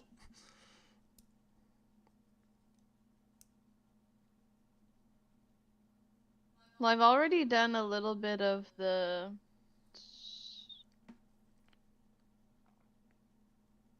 Oh, hold on.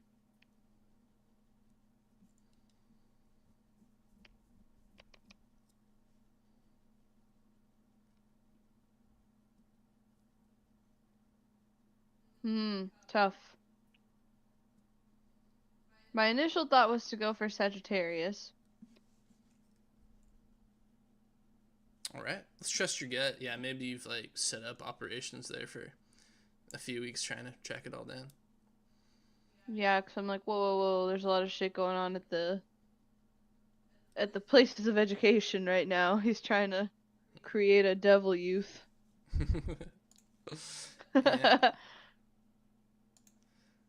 All right, so last week the sorcerer caught an agent of the devil, caught a scholar trying to steal something from him.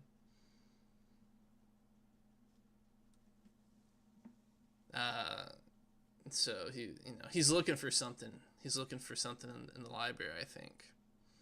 Everybody else feel free to join in on this this creation. So sorry, who exactly is this that's going through the library again?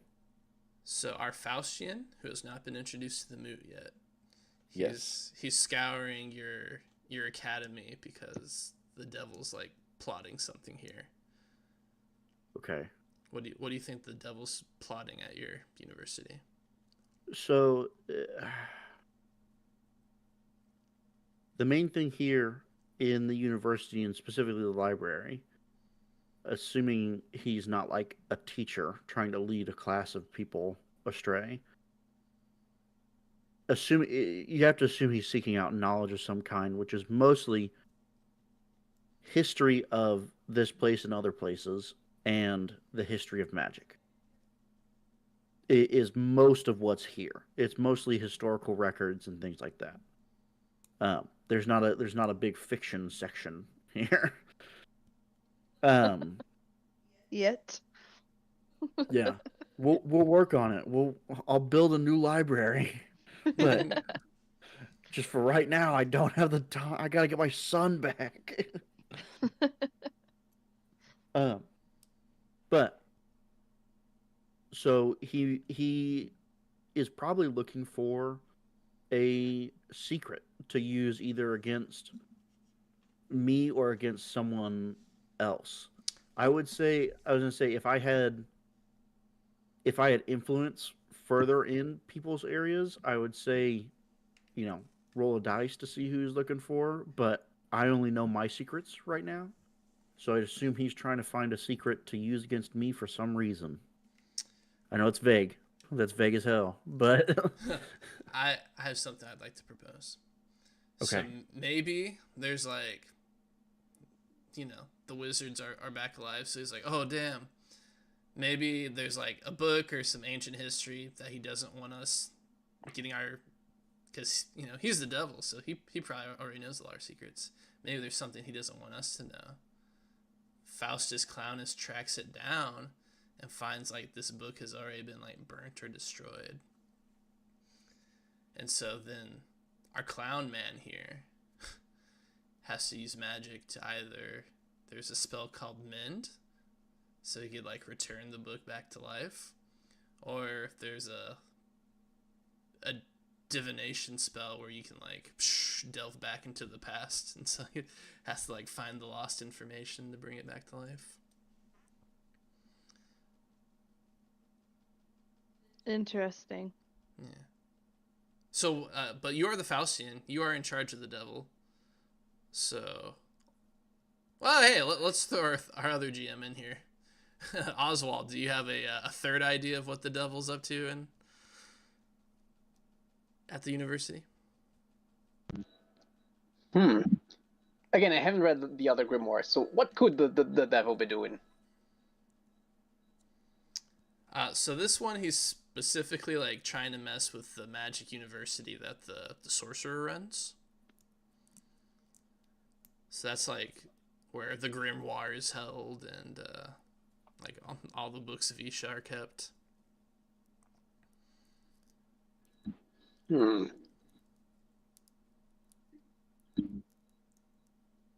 me check the board real quick. What could he be messing with down there?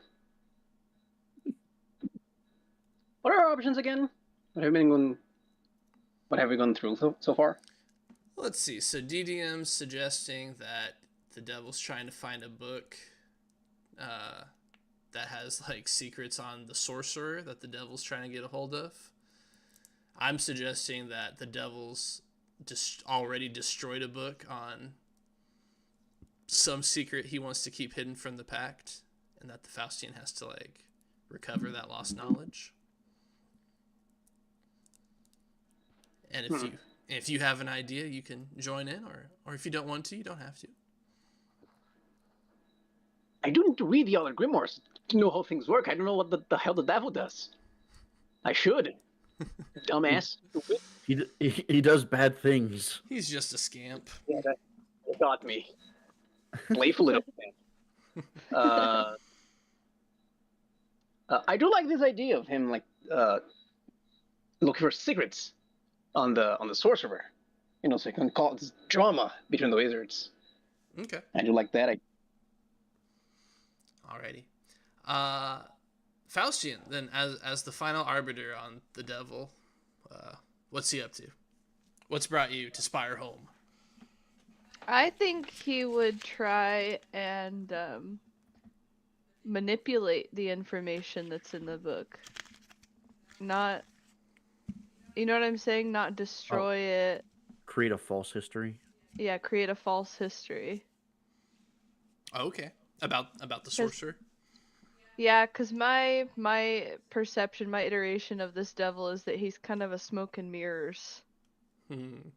You know, look at this hand while the other hand is doing something else. So it's up to Clownus Faustus to be like, well, if he's doing this, then actually he's trying to do this, you know? Oh, okay.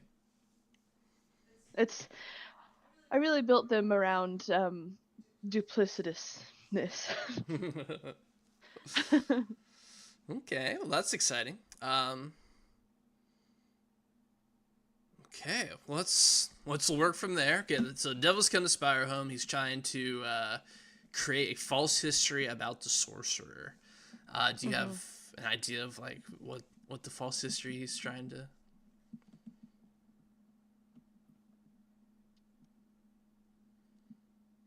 Trying to come up with? Yeah. I was waiting for you to finish that sentence. Yeah. Sorry. Let's see. It would have to be something that would... Maybe he's trying to diminish the sorcerer in order to... I'm just trying to navigate his motives. In order to lure the sorcerer to try to make a deal with him. Ooh. Maybe he's like, you uncover that the king of Isha and the sorcerer, like, every few hundred years they get into like wars with each other. And so he's trying to manipulate the sorcerer to be like, conflict with the king is inevitable. Cause him to like take more drastic action. I like that. Definitely not helped by Gemini whispering to him in his dreams. Tough. Yeah, tough time for the sorcerer. Okay, so I guess there's a few ways we can do this. So your magic, do you want it to be you locating this false history and destroying it? Do you want it to be you learning the true history? Yeah, if you have any other ideas of what spell or like what a concept for a spell could be, and I can try to find one that matches. I think to me it would be like the opposite of like a funhouse mirror. He's like, okay, the truth has been distorted. Now we have to reset it. So it would just, I don't know, let's see. What kind of magic would that be like? That would be... It'd just be like removing a glamour or something like that. You know what I'm saying? Yeah. Like the devil would have had to like cast a glamour to alter, you know, to create an illusion for what's in this history. And so Folly Fig would need to like, I guess, detect the book with the glamour and okay. Yeah, and then take it out. All right. To me, that sounds like dowsing. Sorcerer, page 95. Do your thing. All right. Dowsing, a spell of divination which reveals to the wizard the presence of certain objects within his vicinity. The limits of the spell are follows. As the wizard must be able to stand upon the center point of the area he wishes to douse. and sortilege, as the wizard must possess a rod, leaf, or other object which can point its way to the doused objects, and he must spend a minute examining what it reveals to him. Should you reject these limits, it doesn't work. Sorry. I'm trying to summarize instead of sitting here reading the entire thing. It's obfuscation. As the celestial audience convenes without the wizard's presence and decides upon one glyph whose nature they will lie to the wizard regarding. Okay. The import of the spell is determined by the area of searching, measured from the center point of the wizard's search. The spell is of at least personal import if the search covers an area no greater than 1 acre from the center point. The spell must be of arcane import if the search covers an area no greater than 1 day's walk from the center point. I'd say if you're wanting to search the entire library, arcane import is the right one. Because it's a big library, especially height-wise. So but you could obviously cover the entire thing in a day. But saying it's within an acre of you, I don't know that would be true. Okay. The eminent affinity of this spell is determined by the portion of the encompassing area the wizard is searching. Consult with earth if the wizard is searching beneath the soil. Consult with fire if the wizard is searching upon the surface of the earth, visible from the light of the sun. Consult the air if the wizard is searching the area which lies above the clouds or is floating through the sky. Consult with water if the wizard is searching for all which rests beneath or upon the waves. I would say you're probably underground in the library. I think the majority of the library is underground because the sorcerer tower is actually on top of it. So the majority of the library, other than like the first 2 levels, is underground. Okay. Awful news. Oh, do you have a real low Earth score? It's not as low as my air score. Upon consultation, the meaning of each glyph corresponding to a category of object whose location the wizard may discern. If multiple of the same glyph are present, the wizard may further clarify his knowledge and provide one clarifying quality of the category. Okay. So, for Jupiter, it looks like fresh water, copper veins, berry bushes, or other sites of valuable extraction. For Mars, gold coins, weaponry, jewelry, or other man-made creations. Venus, wild game, schools of fish, packs of wolves, or other beasts of the wild. I don't know what that one is. Jupiter, I think, maybe? I think it's Mercury. Mercury, you're right. Paths, roads, arcane doorways, or other methods of transit. Arcane texts, shimmering crystals, or other magical treasures or reagents. So it sounds like that's what you're looking for. Is probably a Luna glyph. Yeah, we're gonna find the moon. Yeah. The moon! Alrighty. I will say, if you roll a sulfur, you also find the devil. That Gotcha. got you. I found you, Well, actually, that might be good. I think you can do that. I would just say that one would also probably work in this instance. That'd probably be yeah, I did it. Yeah. Since there's no way your one die is going to roll the one we want. Yeah, as an emergency, you can just be like, okay, I find the devil. And all right, we can do this. I was like desperately trying to find a different spell to cast because I was like, this isn't going to work. I'm going to say you should cast a spell and then it goes really bad and doesn't do anything. Oh, can the Faustian at any point replace a glyph with the devil? Yeah. Oh, that's cool. Let's see. When consulting your dice, you may re-roll them all. If you do, then amongst the re-roll symbols is the sulfur symbol. Well, that's fun. You just get to re-roll, but you have to add the devil in there. But if you want the devil anyway, you can also just kiss your pact fragment and summon him, and he has to appear. Oh well. I'll say that's him though, not his agent. Oh, we're trying to find his agent. That's true. Which I guess you would probably reveal aspects of his influence within that area if he's not physically within the area. You'd get as close as you can. Yeah. Well, all right. So you'll click your wizard macro beneath your character.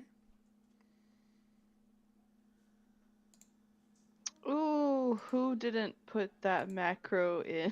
Alrighty. I will go ahead and do that. Arcane import.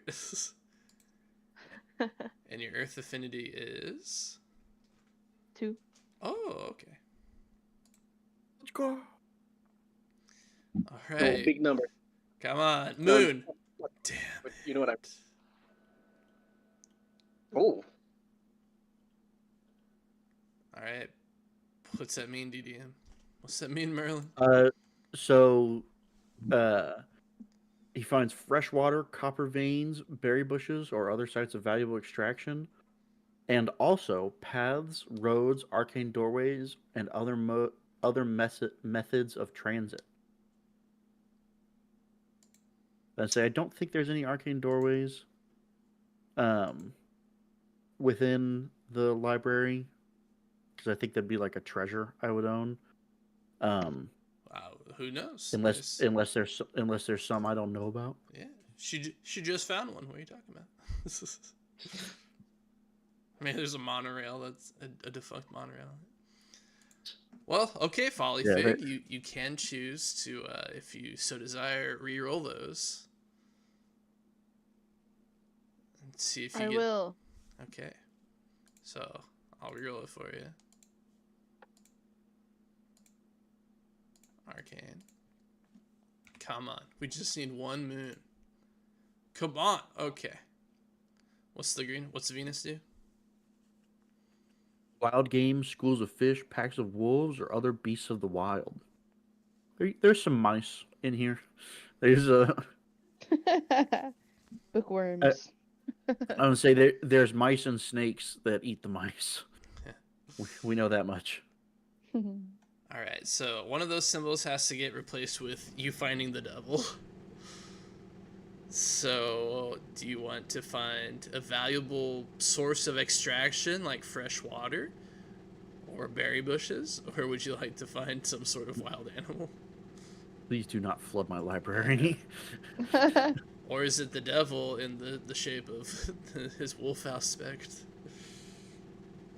Yeah, I think the devil, let's see, in the shape of a black dog with bloodshot eyes and a rasping bark.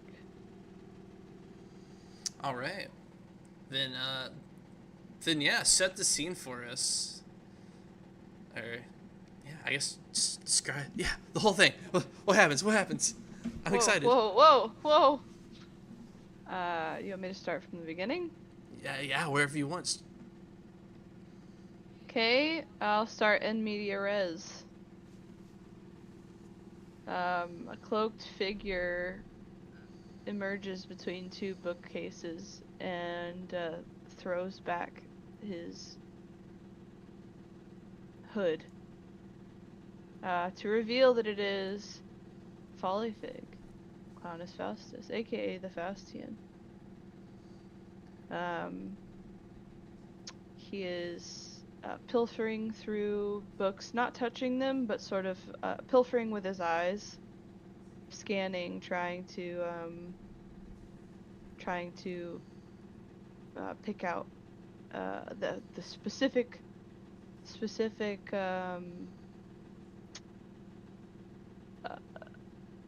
rotted smell and ghastly glow of the presence of the devil, right? And so he's trying not to draw too much attention. He doesn't want to cause a scene after all. Continues on, pilfers away, and then they're not even in the bookshelf, but on a cart of books to be restocked. Buried beneath several, he sees what he feels is, okay, this has been messed with. This is something that has had the evil known only to the devil injected into it. And as he goes to reach it, a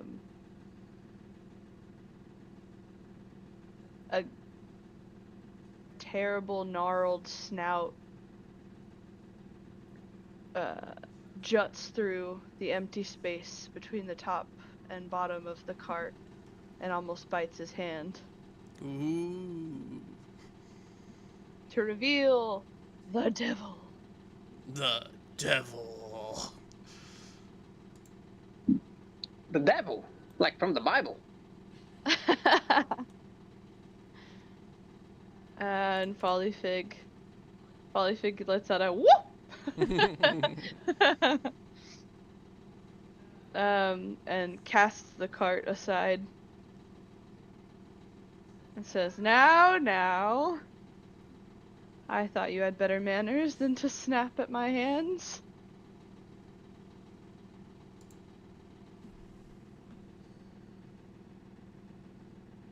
Am I playing the devil? Yes, if you would. Yeah, very good.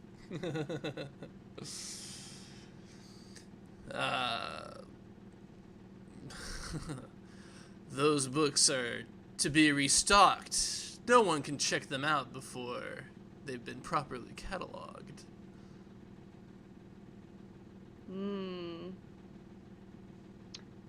And do you think you're the right person to do the quality assessment? I wrote most of the books here. Of course. A lie.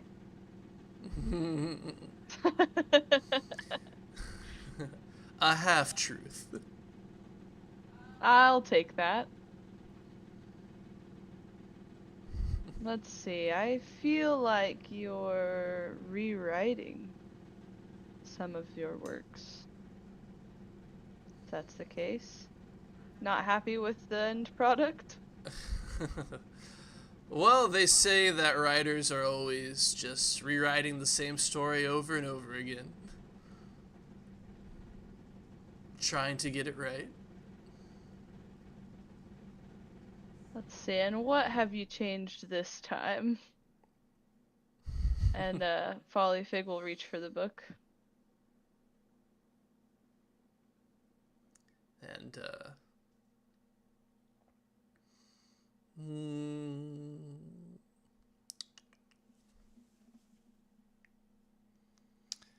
I think you should successfully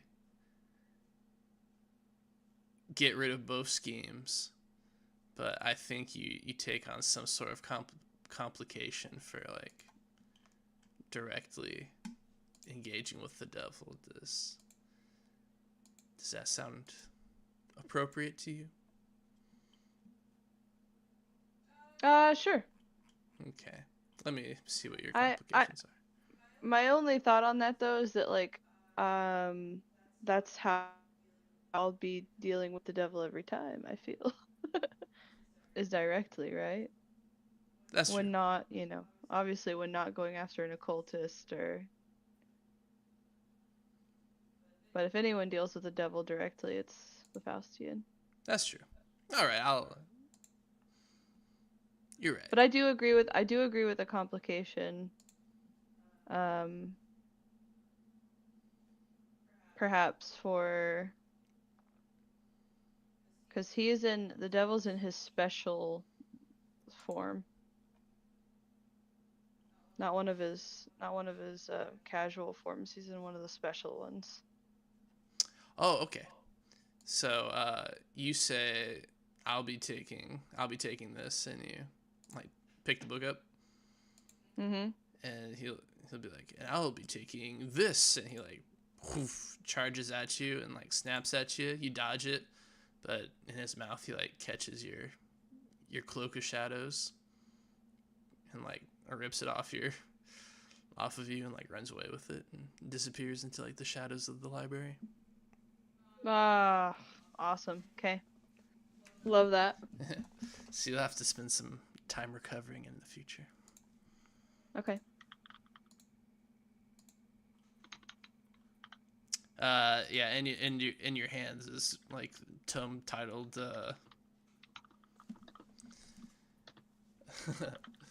The Great Wars of the Halcyon Isles. 872 through 1345. And it's like alt historical texts about the many wars that have been waged between Spireholm and the Halcyon Isles. Okay. Can I describe how he fixes it? Please. So he'll open up the book, kind of scan through what's been changed, and then he'll look to his left, look to his right, turn the book upside down, and just give it like 5 pats on the bottom to sort of take the words that have been jumbled up out of the, truth back into what they're supposed to be. All right. And there we go. Instead, it's the great mistrust of the Halcyon Isles. The complicated politics of the Pact and the Halcyon Isles. All right. Love it. We will remove the threats from Sagittarius. And then we'll move on to the sorcerer. The camera pans up higher into the study where all this is going on without his knowledge. I would like to attempt to teach a craftsman how to carve staves. All right. You're like holding a workshop at one of the lecture halls. Well, I would be going to a craftsman like that works for the college, probably or the university here. Okay. But yeah, I would what do I want this? What do I want him to be able to make him out? I guess it doesn't matter what I teach him to make them out of. He can make them out of whatever he wants. He just needs to know how to do it. It's really you casting the spell, as far as I read. But so, as far as I understand, it's essentially you cast the spell, you let him watch, and then in following months he will be able to cast the spell once a month. Okay. Okay. I will, in guiding him through it and casting a spell, I will take a piece of bone to use. What do you think the prince's wand should be? What bone should I take to make a wand out of? Ooh. That's a question for our warlock. Yes, please. What is the question? So, I am making a gift for the prince to get my son back. I'm going to make him a wand to cast a single spell so he doesn't have to learn how to use magic. He just gets to wave the wand and it casts a spell for him. Fantastic. Magic missile. You gotta love it. That's what I'm gonna do. I'm gonna give him a personal use of bombardment, so he can go one beam at somebody. Uh-oh.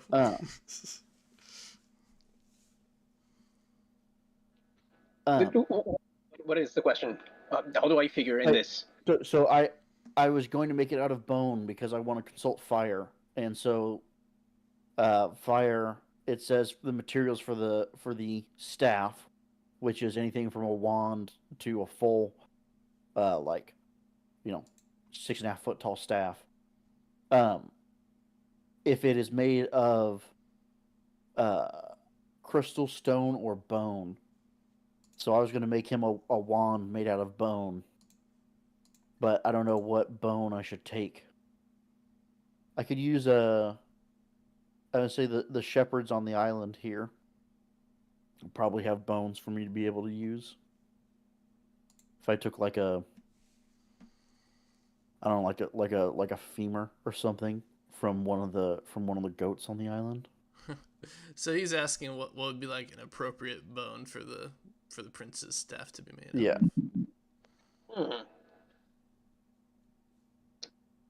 Is it like a specific type of bone or bone from a specific creature? Bones from a specific creature. I would imagine something, like maybe the bone of a bear. A strong creature to show the superiority of magic over the natural world. Right, bear bone. But we've already tamed goats. Who cares about goats? It's true. I'd have to go buy that, or I'd have to go kill a bear. Yeah, that is. That's the issue. Yeah, I was gonna say I'm not willing to wait around to go and collect special stuff for him. I can just be, hey, here. What about a crystal? I can also make it out of crystal. Could work too. Yes, very shiny as a gift for the royal family. Yeah, I will make a crystal wand that is about 1.5 foot in length. So it's one large quartz crystal that has been like is clearly one crystal that was grown and broken at the base as it kind of like gets the little like crystal nubs at the base of it was clearly part of a bigger cluster and was pulled off and was broken off. So I will make it of bone.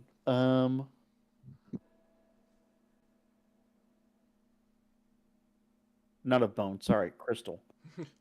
Back to the bones. But yeah, that's fair. They're nobles. They're dumb. They don't know the difference between crystals. Just shiny. They don't know what quartz is. And then I will make it of arcane import because I'm going to a craftsman. It would be personal if I didn't go to a craftsman, but I will go to arcane import. Yes, fantastic. All right, let's see it. Okay. Big number. Big number. I would assume this doesn't count as me casting it patiently. Nah, I would say like you teaching has the drawback of you not being able to do it patiently. Yeah, I figured. Okay. So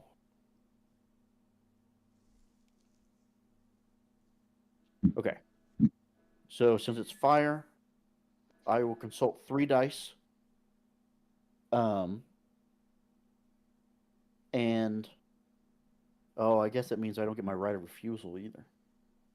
It's okay. I'm not rolling high enough to get a devil. It's all right. I'll win. It's all right. I'm great at this.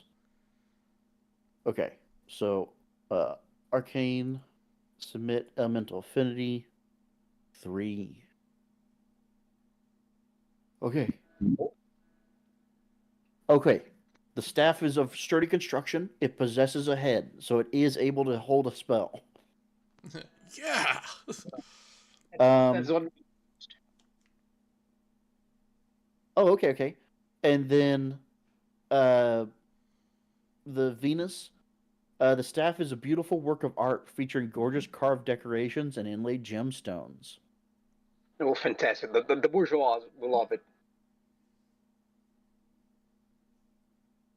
And then also the staff possesses a name, and when its name is called, it will fly into the hand of its wielder. Ah. Fuck. Wizards are cool. Turns out I made it. Turns out I made something cool for him. God damn it! He was supposed to blow up in his face. Okay. Yeah, I will do intricate carvings down each facet of the crystal. And they glow slightly, and they just slightly hum with it, and I will name it Piercer. Hmm. Um, I can't wait for the prince to get into a duel and just blow the person up. Should I also? I could also consult the solar die, which is I do have a question. So the solar die is a d20. Right. What happens if I roll above the 12? So Is it just nothing? So I have it set up to where the different sides. No, you don't have to worry about it. Just you can just roll on the solar die and it will be what it needs to be. I got you covered.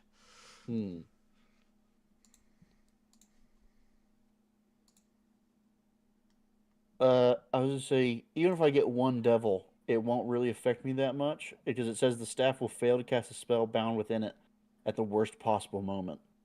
I'm not going to be holding it. I'm not It's going not to be my casting problem. spells through it. Yeah, it's not my. Listen, I'm trying to make something cool for you.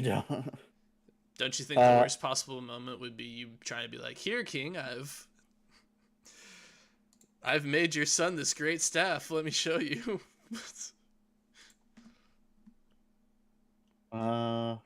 No, I figure it's probably when His life depends on prince. it. Yeah, when the prince's life depends on it. Yeah. Fair enough. Granted, if that goes back to me, I don't know. I don't know if it'll just be like, hey, he got himself into that situation. He fucked up. Yeah. It's up to the devil. I'm gonna try it. Okay.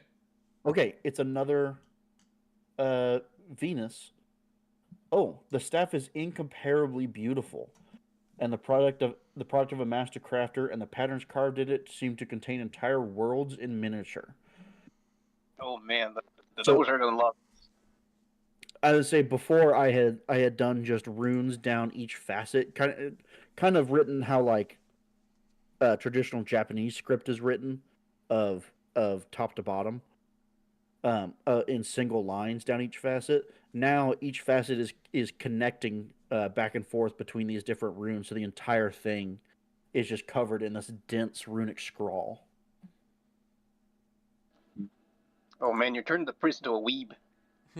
Fantastic. I don't want to rule the country. I want to be a wizard. Okay, and then that is my turn there. Okay.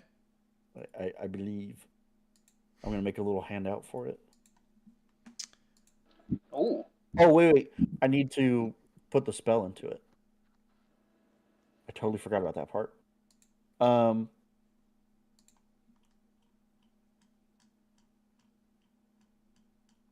So I did 4 dice on that one, which means I do have to use 4 dice on the spell. I will do a personal bombardment spell. Okay. With fire affinity. So I'll need to like have a little lighter or something because for the bombardment I need to use fire. I need to either burn up a little piece of my soul, which doesn't seem like a great idea, or have a source of fire nearby. So I think I'll do that one. Okay.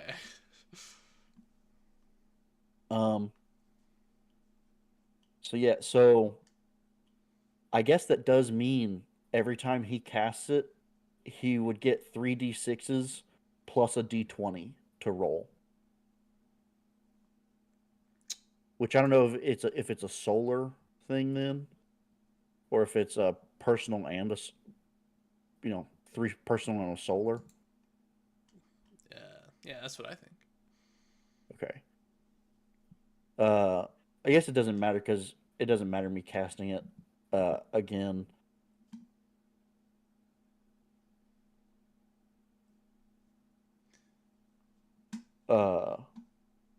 I guess really only if I roll a devil when I'm trying to put it in there.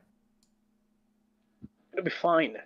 So does Don't he worry. recast it every time, or is it the So- one you cast every time? So whenever he casts it, he rolls, but he uses my. As far as I understand, he uses my affinity for it. Okay. So it's as if he's recasting the exact spell I cast to store in it. Gotcha. So like, but I think it still has the same limitations. So like, he needs to have a source of fire around, or he needs to burn up a little bit of his soul. But also, he should also be able to make a. It would. It would be the exact same role I would perform to cast that spell. Gotcha.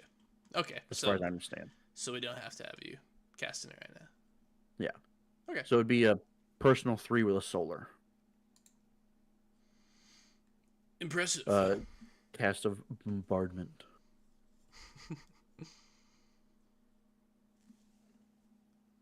All right. Are you done? Yes. All right. Mine's gonna take 2 actions, and I feel bad for Oswald for not talking much this session. So let's just skip past me for this round and go over to the Warlock. Fantastic. Something funny I would do if the prince already had the wand is like he's trying to like challenge the wizard and then he gets ass kicked. I instantly wall. win. Yes, I do actually. I win any duel. Yeah, you're back. Like any local. Just blows people up. So I guess I won't be kicking the prince's ass. That's fine. So instead, what I'll do. I don't trust this Scuttleport guy. What is his secret?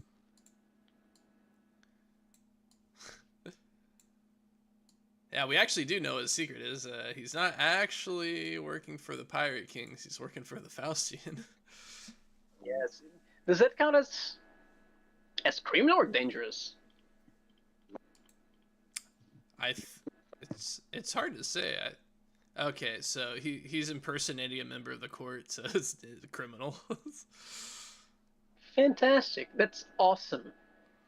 Oh, but I can't do anything because I used the. My action was to know the secret. Okay, but next time he gets it, which won't be next time because they lost a week in the tower. God damn it. Okay, so that's it for Oswald right now.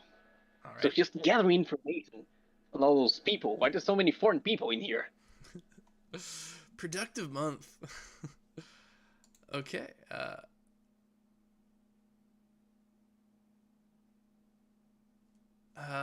Faustian, what's your third action gonna be? Did you say I have to recoup?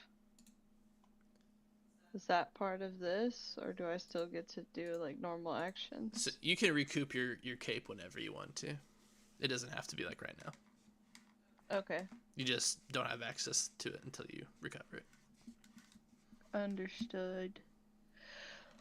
Um. Oh man. Tough. Let's see. I've got 3 left.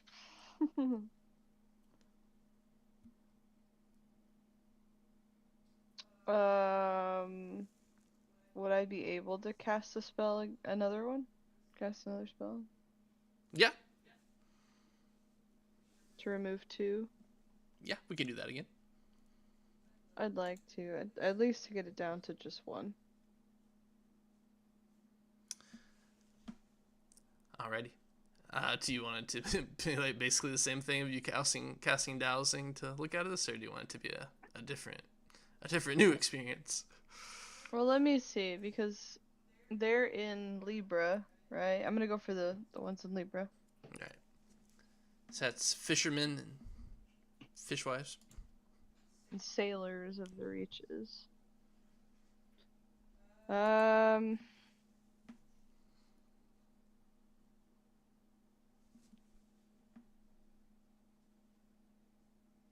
Maybe.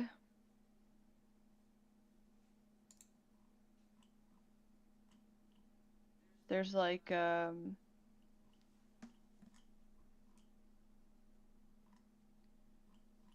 don't know, like a small island that has been enchanted to like draw fishermen to their death. Ooh. Like with a, I don't know, like a siren song or something, you know?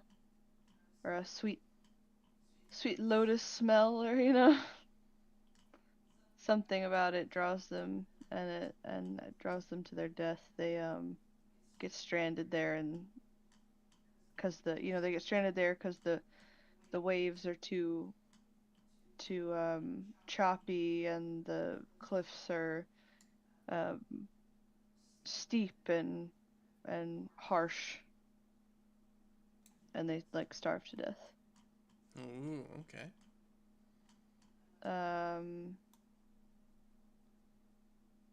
This is brought to Folly Fig's attention, and he's like, okay,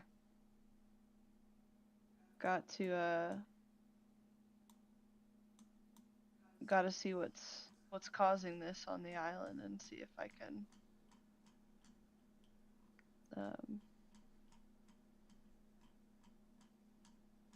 mitigate it, shut it down. Okay. I think a fun spell for that would be creation of transportation. Okay. So you like form your like little Argonaut party to go check it out. Yeah. All right. Just have to find that.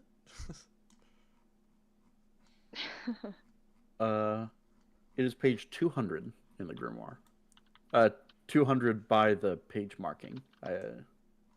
201 by the scroll wheel. It's not invocation, is it? No, it's Should artifice. Be artifice. Okay. We got the artifice party. Also, I did forget earlier to put down the traces of magic.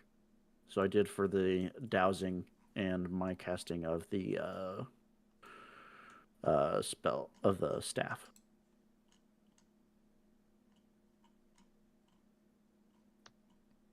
Marvelous.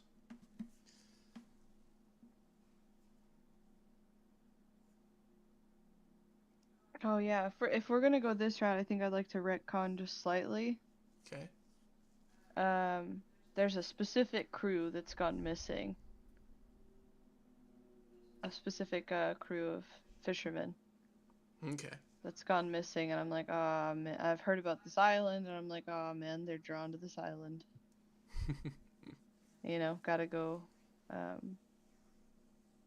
Gotta go rescue them before the devil uses them somehow for his evil schemes. Okay, sorcerer, lead the way. All right. So the limits of the spell are construction. The transport must already physically exist before the spell begins. quality, as the transport's quality must be appropriate to the import of the incantation, and capacity, as the transport can only support a number of passengers appropriate to its import. Should the wizard reject these limits, the consequences shall be fragility, as the transport will crumble apart at the conclusion of its voyage. I kind of like that. The import of the spell is determined by the quality of the transport.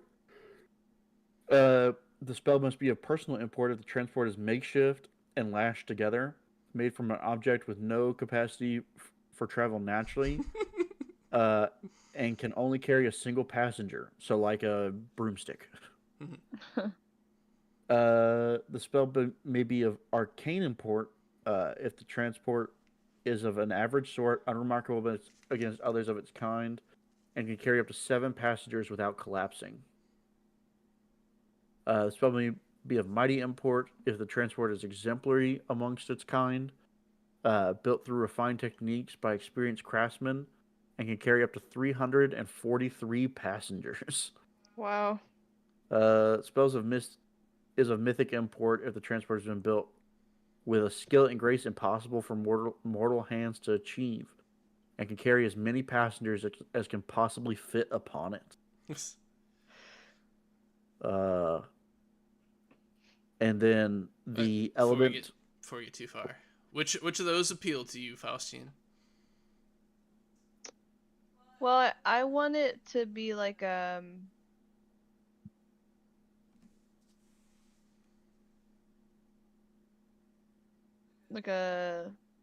sailing ship, something that's got a crew, like just enough crew to keep the ship going. Okay. But but I need to pick up people, so probably enough for my crew and another crew. Okay. So that can either be mighty import, or it can be arcane import, and you can reject the limitations, and like the ship falls apart after the voyage. What's after the voyage to us? Because obviously I wouldn't choose the option that gets me stranded there with my men as well. Right. I think there and back again, a Hobbit's Tale is. Yeah. Well, I was just say, and also, technically, you wouldn't be going over the capacity until you were coming back. So, Well, I fair. think you'd make it back, but I think you would lose this. Oh, that's all right. Unless you did a mighty import, but you got to find a nice boat to do that. Yeah, I think Arcane. I think I'll go for it. Okay, sick. He's got no use for a wonderful, amazing ship all the time. I mean, I'm sure he would find a use, but that's not really his business, you know? So do you like find a normal sailing ship and like cast an enchantment on it, or do you just like summon one? So it says that the transport has to exist beforehand. Oh, okay. Yeah. No, wait, so but I think she's like rejecting the limitations by making it fragile. That's true. So she can't. That's true. She So can't just I guess you could just like and make one. Yeah, you like summon the devil's like sailboat. Wait, can I make it like a balloon animal? Like a Yeah.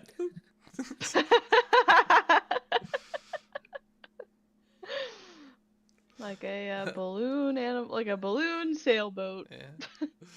The sorcerer verdict. I think since you're conjuring it, you can make it look however you want. But I was gonna say, if you're making it a balloon animal, does that still travel along the water, or does it? Is it a flying machine? Is it like a hot air balloon? I would want it to travel on the water. Okay. Okay. In that case, you do consult water as your, uh, whatever it is, your elemental circle. Mm. Okay. All right.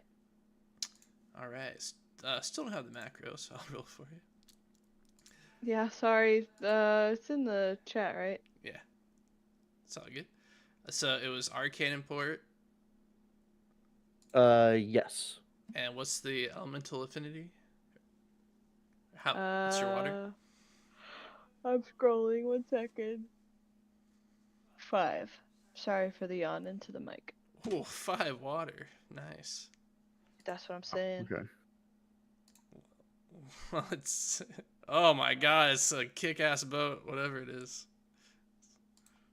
Yeah. So, the transport is expedient and may travel at a consistent speed even while its passengers sleep. Awesome. Also, the transport is equipped with various weapons of its own and may attack others if the passengers will it to. And also, the transport is extraordinarily fast and tricksy, able to outpace any who chase after it. Incredible. Alright. Awesome. I was just say that's a really, really good roll. That's awesome. Yeah. It also gets the lower level of its runes, so the transport is sturdy and can withstand the ravages of even extreme weather conditions. And it is defended against attacks and can handle damage against it and still be functional. Wow. Yes.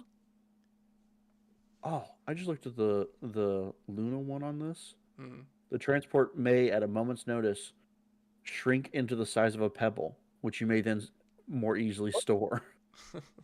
Sick. Yeah. Imagine like a full galleon, just hey, and you just put it in your pocket. That's very Faustian. This Faustian. Sweet. So you have this awesome balloon ship that you create out of thin air. Yep. Well, I made it with balloons. So you and your gang hop on, sail into the extreme weather. So gang, what has caused this ship to go missing? What do we find on this island? Is it something of the mundane world, or is it something magical? I feel like it's let's probably magical. So we can have more magic. I would say yeah. If we're all of a sudden casting spells again, I think other magical sources out there are like, what is going on? And start freaking out, and so things are going a little nuts. Yeah. Okay. Is sirens too obvious, or is there? I was thinking more Kraken. Kraken? You know, big octopus. Sweet, yeah, okay. Oh, like their crews are going on adventures to like capture, like take a tentacle from the Kraken or something. Yeah. To sell it off. They were hunted to extinction, but now they're coming back thanks to us. We rule. And now capitalism is gonna get them again. Oh damn. Okay, yeah. So maybe you aren't able to find the ship, but you're like, you figure it out. You're like, oh, the devil's telling people that there's good fishing in these parts, and then they go and this freaking Kraken's here to. Yeah, I got some great calamari. He's just feeding them to the Kraken. Yeah. It's to lure you out there, but you have this like amazing ship, and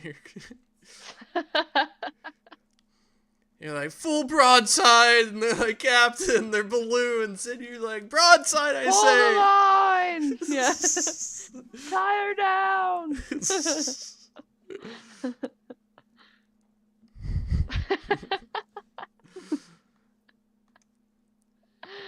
Incredible. And then it ends with the Kraken, one of its tentacles. It's got barbs on it for some reason, and it just like just pokes your balloon ship, and you guys like Odysseus. I had the exact same idea. That's so funny. I was like, that's the fragility, is it just gets a hole and like propels us all the way back. Amazing. You just Captain Jack Sparrow like back onto the pier. Yeah, we're all just like halfway in the water, walking back up. Like, another mission taken care of, boys. All right, celestial audience, are we satisfied with that? Yes, I quite like this. Okay. I am. Yes. All right. Thanks. Thank you, Faustus Clownus. Of course. It was my pleasure. Sorcerer, your last action before the move. I would like to speak with the king. Oh, that's true. You still gotta get your son back. By the way, real quick, I think we should do a little retcon. Because last time, we agreed on the king being, what is it? Just a moment. He outwardly appears to be a beloved diplomat, but I played him as a jackass on that one scene. Uh-huh. So it would be easier to say he outwardly appears to be a true-faced spy master. He doesn't care about the people at all. Okay. Perfect. Fantastic. You can continue. Yeah, and I will use my star to make it a scene. All right. Oh, It was either this or going to the craftsman that maybe didn't like me, and using that as a scene to get him to agree. Yeah, DDM, set the scene. do remember, you have to be fashion, otherwise you don't get options. I was gonna say I'm in my nice clothes. It's not flashy or gaudy, but it is well cut and well fitted to me. It does show more of like instead of like a full suit or something that you'd like traditionally see. It's closer to a robe, and the sleeves don't go all the way down to ensure you can see my forearms, which have you can see the glowing blood underneath, as well as throughout my neck and face. Yeah, that's the main feature that you see visually when you first look at me. Fantastic. Your wife got like a 6. Yeah, I think you get an 8. Let's Ooh. go. Let's go. I would say I've got some kind of like cool. Oh yeah, I'm wearing also a shimmering silk cape, with silver and gold clasps bearing the symbols of the sun and moon. You wearing your crown? Oh, oh, nice. No, because he thinks wearing a crown in front of the king is probably not a good idea. Yeah, I was going to say that. So he'll go with the traditional staff, the staff with his snake companion. But yeah, he'll walk into the king's court, and he'll give a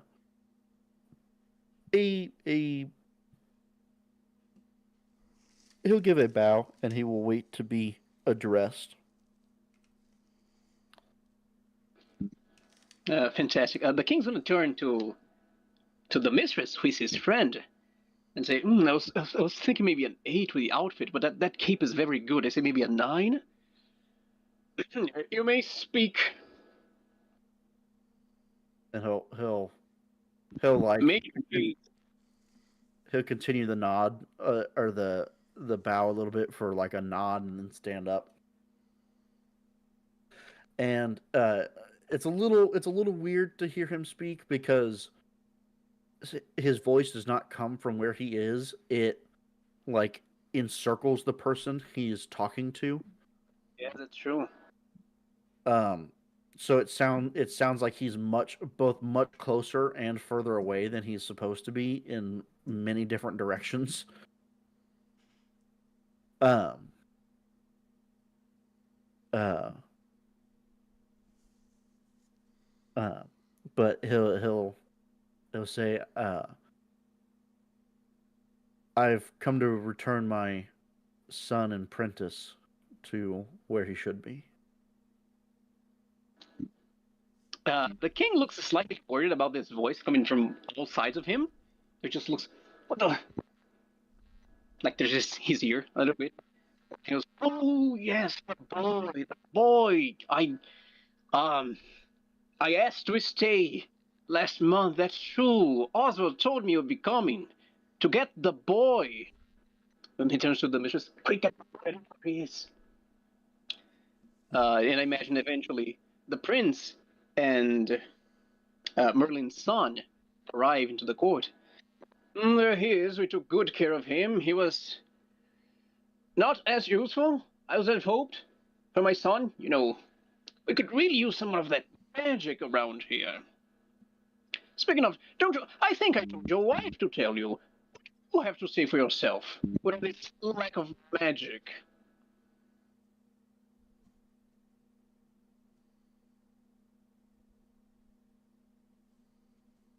I would say for myself that I am making corrections in order to fix it. One of which I wish to give as a gift in the hopes of safe return of my apprentice. And then he'll pull out Piercer, the wand.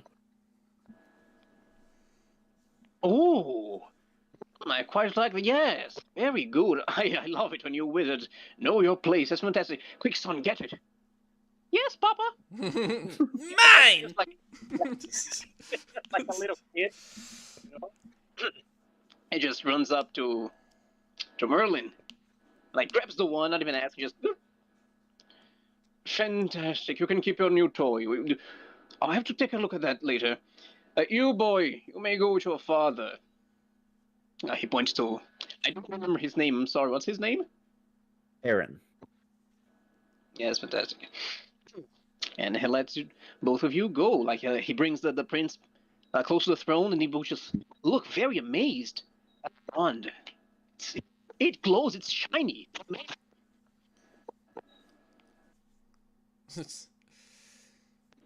He just gives a few dismissing waves with his hand for you to leave. He doesn't mention anything about the books. I would say they already restarted, didn't they? Yes, yeah. I think so. Yeah. Your wife got them. Okay. He doesn't see a need to talk to you about anything else. He doesn't really seem to care. Yeah, like books are for nerds. We got crystals.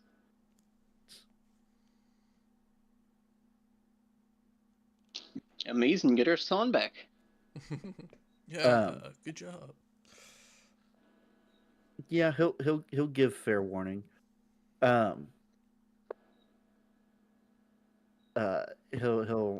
tell the king, please ensure he has fire nearby before he uses that.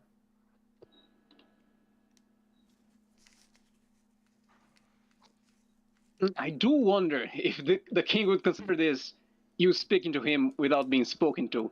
But given how happy he is over the one right now, I'll say just, yes, whatever. Leave now. You're bringing down the mood of the court. He'll give a bow and he'll turn and he'll do the same parent grab that Mary did to Aaron, of like just under the armpit and a little lift up to get him to follow with him directly. Amazing. Let's hope the nobles don't blow themselves up. Yeah, they shouldn't be able to. It should be just a point at one thing and attack. But if they've given it to however old the prince is, I don't know how long that's gonna last. if he's just gonna keep wagging it back and forth and blow up a bunch of shit in his room. That's a complication for next month. Yep. Not right. my person. Not mine. All right. I'll let the warlock deal with that. Yeah. The amount of notes I'm keeping on this game is rapidly inflating. I would Prince say has sword. Go on. I made a note. I made a little handout of it in Roll20. You should have access to it if you want to put that somewhere. Like if you want to put that in the court or something. I can't see it. Am I stupid? Yeah, where is this? Oh, Piercer. Yeah, I see it. Okay. Yeah, it should be in all players' journal. Can be edited by all players. Oh, I see it now. I am stupid. Okay, thank you. Dude, it flying like Mjolnir is so cool. Yeah.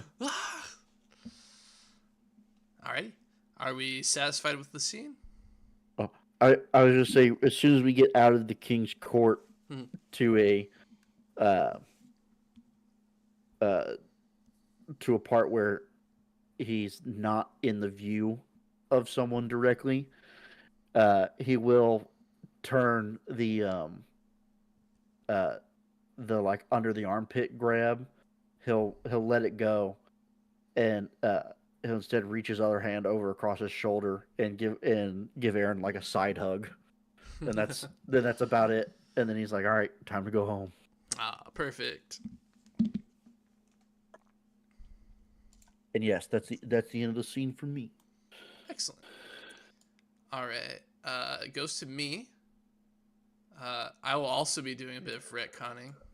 When I was talking to the sorcerer in his dreams, I was also like, by the way, I'm going to be teaching my apprentice some magic. So, some divination sparks are going to appear in my personal realm that won't instantly get teleported to your tower. And, you know, I'll clean them done once our project is over. So, all right, I'll clean up after myself. But because I'm not casting it, I don't think the pips like automatically go to the tower. I think they like linger in my realm. They do not. Only it. I was say that counts as an occultist casting it. So. Yes. Okay. Good to know. I had that figured out. Okay. So I'm going to enhance my prophetic powers. I'm going to be casting Creation of Orbs. Okay. We're going Everyone's to. cast them too. How do I cast spell? I cast Sword. That's your spell. There is creation of weaponry. No, I should arm my personal army. That'll do. Join eventually. the club, bro.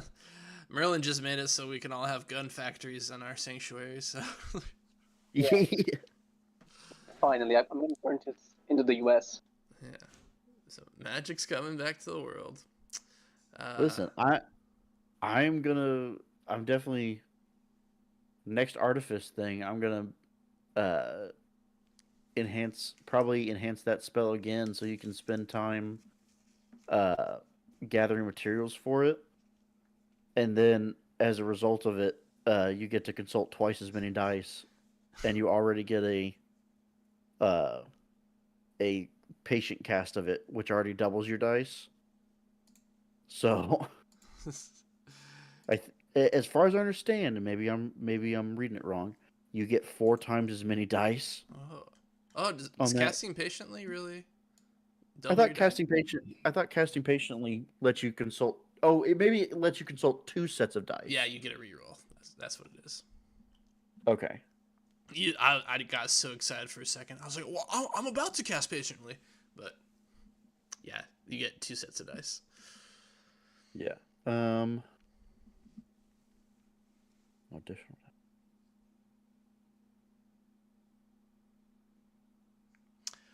So I'm gonna cast Creation of Orbs. So what we're doing is like I'm sitting down with Cassiopeia. No, Andromeda. Cassiopeia. Andromeda. Cassiopeia. Andromeda. I can't remember which one it was. Let me see. I think Andromeda is the twin sister. I think, right? No, Gemini's the twin sister. We're both Gemini. Oh, I thought. Okay, I was like, you're Gemini. What? It's kind of weird, like zodiac signs in English, because in Portuguese, Gemini is just twins, and so on and so forth. Yes, excellent. Okay, for this week, Andromeda.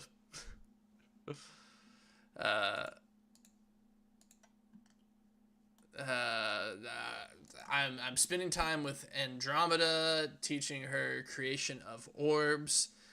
We're gonna make it out of dirt.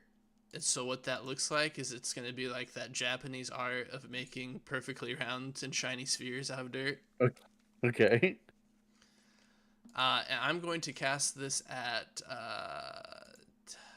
Arcane Import, which means that instead of taking 1 week, it takes 2 weeks. Sorry, Mighty Import. Oh, you're going Mighty. Okay. Yeah. Here, sorry.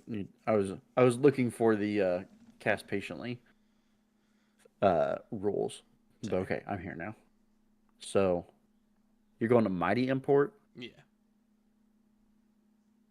If you think I'm allowed, it says... Yeah.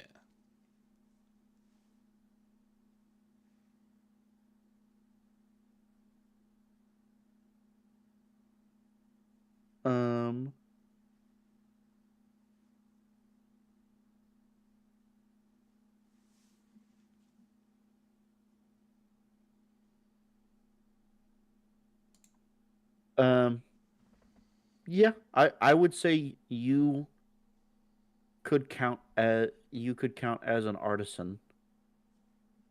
And if you're spending 2 weeks doing it, that would get you the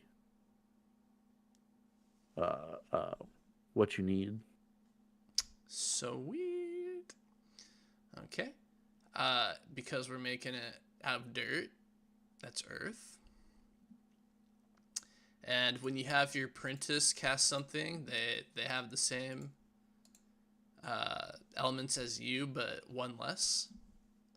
So instead of 3 dice, she's going to be rolling... instead of 4 dice, she's going to be rolling 3 dice on earth. Okay, so both of you are both casting the spell? No, I'm not casting it. She's casting it.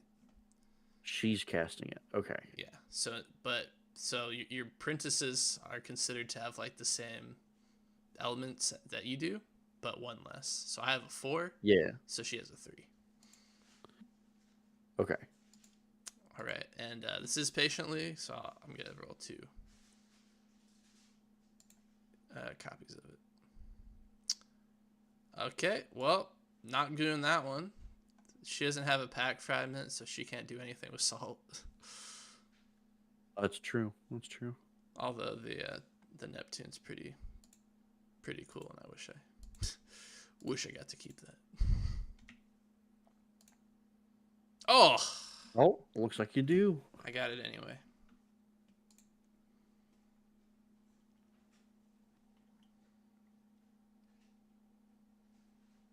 Okay, so I'm assuming you're going with the second one. Yeah. What does that get me? So you get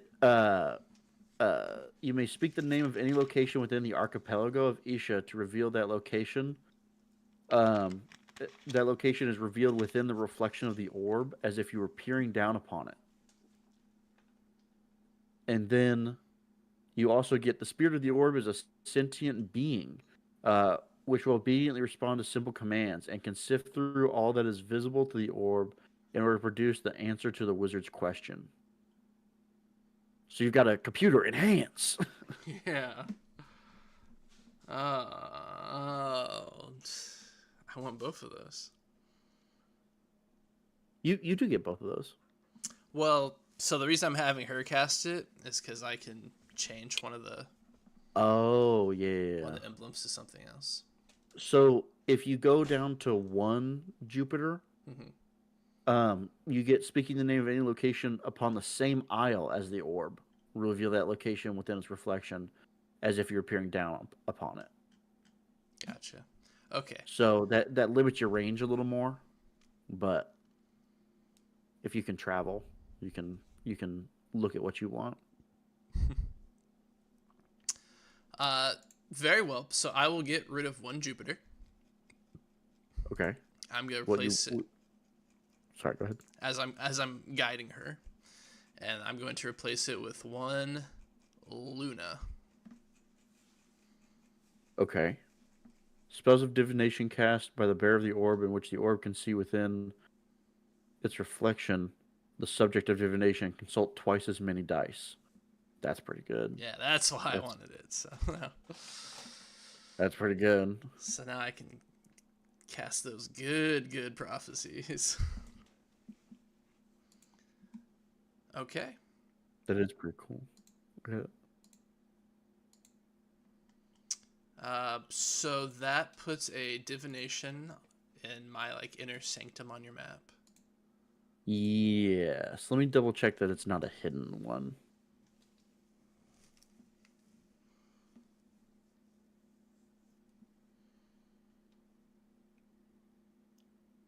Yeah, okay. So yeah, it's a divination in your portion. So where do you think it happened? Do you think it happened on your island? Oh yeah. Do you think it happened in the shallow sea of dreams, or do you think it happened in the secrets of the stars? Oh, I think it happens in the Sage's Grotto. So that's not a region? Oh, it's not. Yeah, it's just that's the name of the wedge. Oh, I see. Yeah. So I have influence over the first 2 here. Mm-hmm. I don't have influence over the third one. Then I will say that it happens in the Secret of the Stars, because we're working on future magic over here. So. All right. There you go. All right. Kick ass. Man, I'm gonna have so much shit to deal with next month. Yeah, it's gonna be tight. Okay, that's me done with everything. I'm out. Our sage is out. Our warlock still has a Stardew, so he can still have a scene with one of the wizards or an NPC if he wants to. Isn't the star just to say something's gonna be a scene? I think I'll just put it on the wizard mode, because I do want to do a little thing. Okay, that works for me. And I believe our Faustian also has a scene as well, if you want to talk to an NPC or talk to a wizard before the wizard moot. I think she said she'd be right back. Ah, wizard moot it is. Wizard moot it is. Fantastic. I'm thinking probably 5 players is where we should keep it, because... Yeah. Yeah, I said that last week. We took more or less 1 hour to do everything, the first month. And now with 4 people, it was an hour and a half. Yeah. That's 2 hours. Yeah, Been 2 hours and a half. We've been here for a while. Goddamn. Yeah. How do you play these with 7 people? And not take 7 hours, half a day, to go through a month.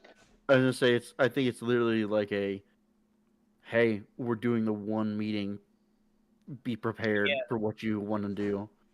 And granted, we could have done less complex stuff too. Yeah. But that's not fun. 7 people? That's why the book says, it's 1 session is supposed to be 1 month. Because there's a lot of stuff happening. Yeah. All right. Welcome back. Welcome back. We are Thank you. We are convening at the Wizard's Moot. Okay. So, Clown is Faustus. Yes. Folly Fig, sorry. So about about 3 months ago, you got a message from the sage saying it's time to gather the wizard's moot. And Follyfig never responded to that message. What kept him away from the wizard's moot, and what now brings him here?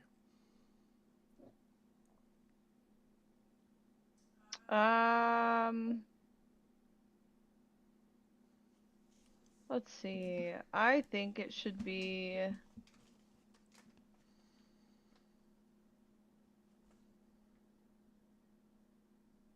somebody close to him.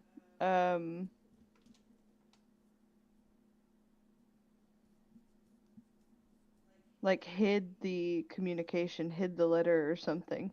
Ooh. To keep Follyfig from going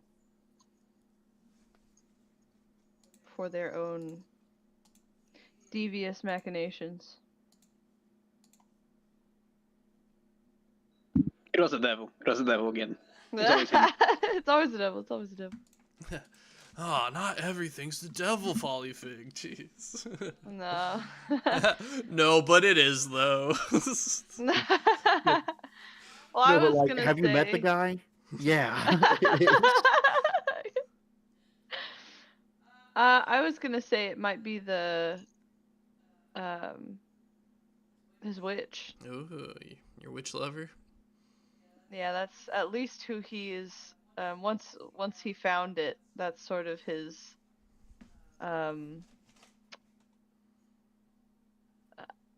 deduction, or I guess induction. He's like, she probably did it. The envelope smells like her perfume, you know? Yeah. Smells like sage and rabbit's guts. And it's like somebody like steamed it open and then tried to seal it back. So he's like, someone's trying to cover up. Oh well, guess I'll go now. Okay. Hope that didn't cause too much of an issue. Then with that, we four wizards arrive at the Isle of the Orrery, which is the great mechanical calendar that keeps track of the solar system and also allows us to mess with the solar system. We sit around a table. Each of us has a different throne. The warlock sits upon a throne of Iron. It's quite uncomfortable. It's terrible for my back. Perfect. The sage, that's me, sits upon a throne of bismuth. You're a rock person. It's that rock that like is rainbow and breaks into squares. The square. Bismuth? Bismuth. Yeah. Yeah. Yeah, it's got like a yeah, it's got that kind of cleavage. I know. Yeah. Funny word. But it's true. Yeah, bismuth is sick. And Also, I think it's toxic. half Well, the I'm sure it is thrones are toxic. Yeah. Yeah, like the necromancer sits on a throne of lead. Just pure lead. The sorcerer sits upon a throne of Silver. and Oh, so you're just like blue. Oh, just silver. it's silver and gold, right? Yeah, a throne of silver No, and gold. He's the only. No, that doesn't suck. No, it says his fate is governed by the moon and the metal silver. All right, I didn't want to have to do this, but you forced my hand. Are you changing it to silver and gold? No. I don't. Yeah, it doesn't say anything specifically about his throne, but it says specifically in the metal silver. Oh no. It's in the rulebook, I believe. There shall be a sorcerer Runekeeper, sit upon a throne of silver and gold. Sorry, I was looking at my main document where it says what that is, It's okay. what I am. It's all good. I'm doing my Fine. best here. The text of the fact. And All right, so yeah, we've silver and gotten used gold. to seeing each other over the last 2 months, but also a new member of our pact. There shall be a Faustian who shall be known as the Curse Keeper, and whose fragment of the pact is a seal. And who will sign this document beneath the celestial body of Mercury and sit upon a throne of cinnabar, also toxic. His domain is that of the devil, the antagonist of the pact, and he shall ensure that the devil is bound to the pact as much as we are to it, and that his actions are limited and will not destroy the pact as we sign it. Yeah. So, Folly Fig, introduce yourself to the audience at large as you arrive at the orrery. Are you late or are you early? Folly Fig would be.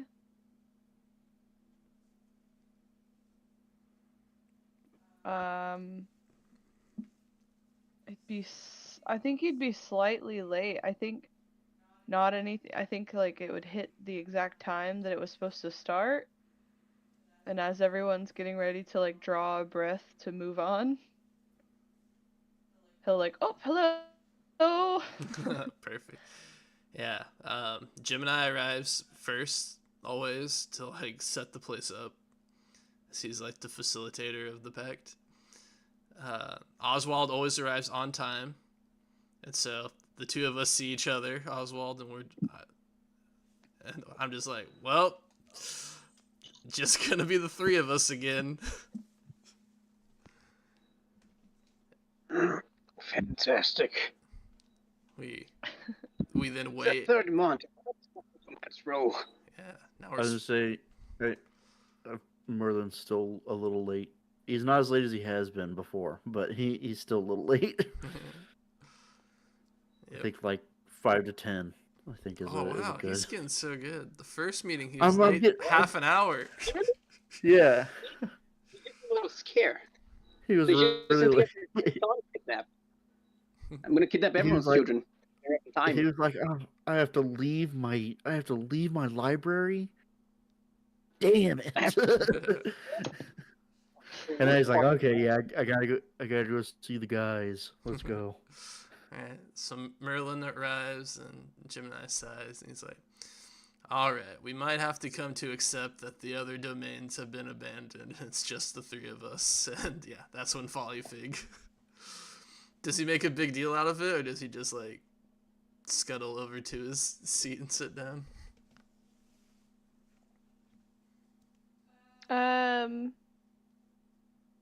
He will. I don't think he'd make a big deal out of it. I think, especially intentionally. I think he would probably. The humor in the situation would be from his like quiet casualness. Hello everyone. Apologies for being late. You all look ravishing. Like it sets his stuff down, you know? Apologies for missing the other one. There was some treachery that I am squashing, but alas, here I am, ready to partake in this grand discussion. All right, welcome, Faustian. Fantastic. One showed up. We're getting there. We're now a My name- majority. It My name's is more Folly than half. Fig. Pleasure to meet you all. We've seen each other before. What are you talking about? What? I was there when you I imagine they all know each other. Like maybe not the Hierophant. She's quite young. He's quite young. It's like 20, I think. How old is Folly? Was it mentioned? Middle-aged. Yeah. Follyfig Yeah, was the oldest before you came in. So. Middling I know age. everyone. Fantastic. Honestly, So I'm I just believe. shy of 40. All right, Oswald, lead the moot. Yes, fantastic. Oswald gets up. I'll show the handout again because Lotus wasn't here last session. Where is he? God damn it. Here he is. Give me a minute. This is harder than magic. This is his. Imagine him like a tail and a ring of fire above his head. Wow. And 2 more arms beneath the coat. That's see. him. Fantastic. Extra scary Santa. Yeah. Yeah. And he's 13 feet tall. So he gets up, using like his sword as a cane. He gets up. The titans of the court this month were literally repeating. Given another woman is pregnant with the king's child, I wish you would slow down. In other news, he turns to Merlin. I hear you got your child back. Your pregnant, Merlin. That is good to hear. I did tell the king about the implications of kidnapping a wizard's apprentice. I imagine he took it quite well. I am conflicted about gifting normal humans an artifact of magic, but given I didn't say anything about the princess, it is only fair the prince best as well. A much more interesting happening, however, was a foreigner who joined the court recently. But after a thorough investigation of Glenn's guard, we found out he is not pirate at all. He does not represent the pirate kings of Scuttleport. Now, impersonation and forgery are severe crimes in Asia, punishable by death. And he turns to the Faustian. Does the Curse Keeper care to explain himself?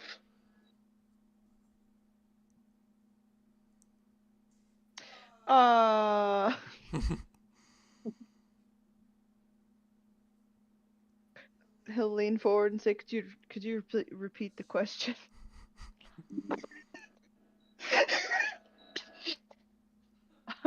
Apologies. He doesn't have a picture in him. The man who arrived at court works for you. Now, why is he there, and why wasn't that made clear when he showed up? Well,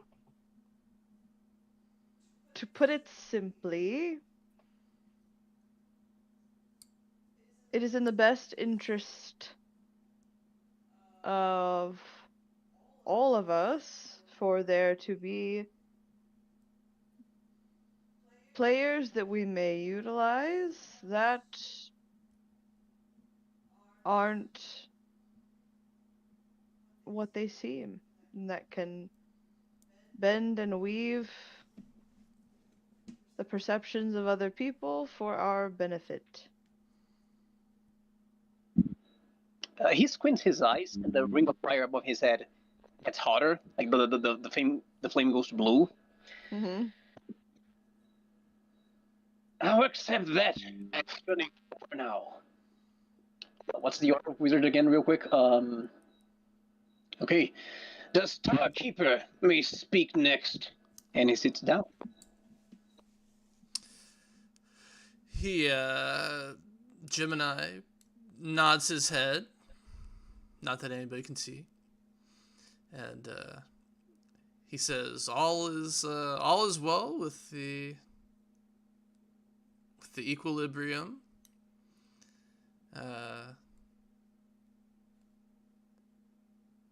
yeah, you all progress. I guess you wouldn't say that part. Yeah, the equilibrium goes well, and you know, everyone's destinies are going apace. I spent this month mainly teaching my apprentice some new magics and you know, crafting an orb that will help me better divine the future, so we can chart a safer path through it.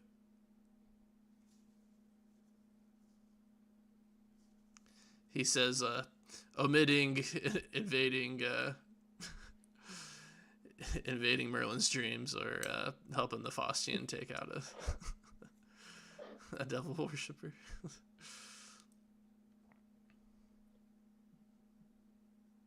So are you passing to me? Yes. Okay. I The rune keeper may speak next. Yeah. I can't do anything. It's all up to Oswald. Thank you, Oswald. As I was saying, the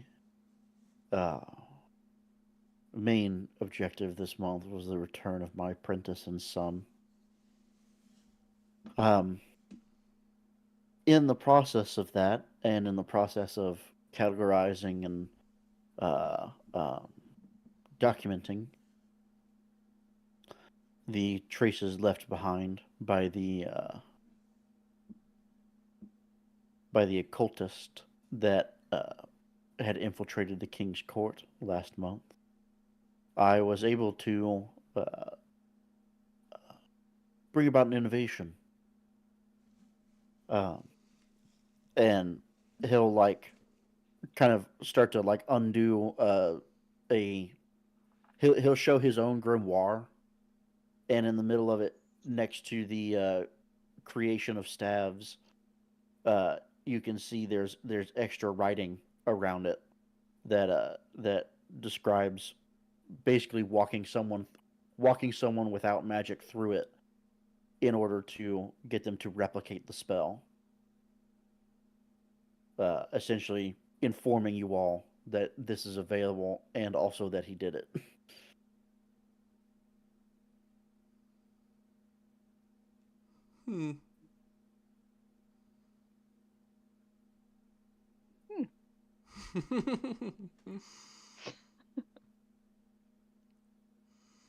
Jim and I is torn on the subject, and just waiting to see if anybody else is upset that you've made it so we. All just grumbling under his breath. But he doesn't raise any objections. Because he did give that wand to the king and got the king in a good mood. That's fine. You turn a blind eye there.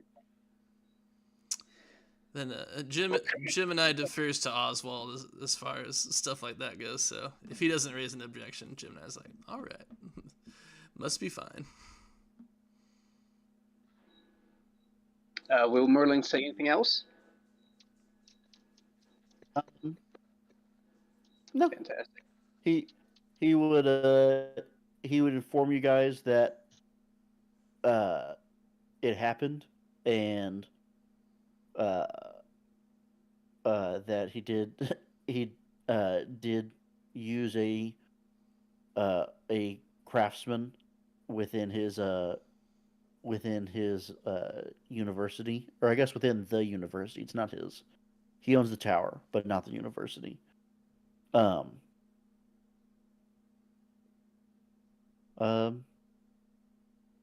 Yeah, and he waits for judgment to be cast, and when he notices it's not, he closes his book. That's the end of what he had wanted to do. Oh, I did. Gemini, I trust that once your experimentation is done, you will send those traces my way.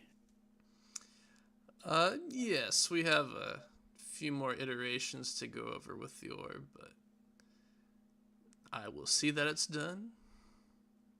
Don't let too many collect the what's the right word? As long as there's less than 4, it's not an issue. 4 of this 4 in the same little region. Gotcha. Well, if I'm lucky, I'll get it complete next week or next month, and if I'm unlucky, I'll get it complete the month after that. So 3 at the most. Okay. I would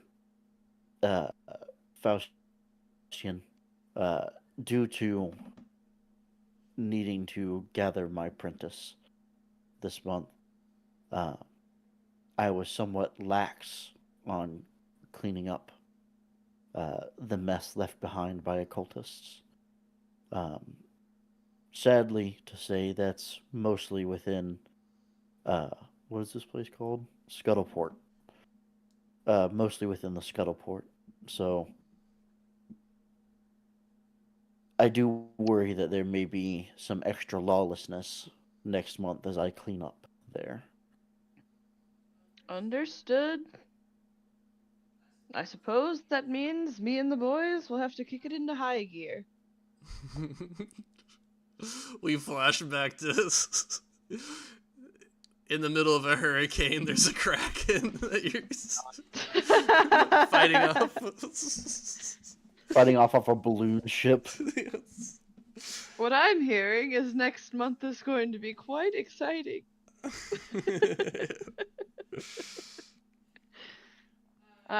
He cracks his knuckles and says, good old cultists. Haven't handled one of those on my own in a good while. Hope I haven't gotten rusty. Love this guy.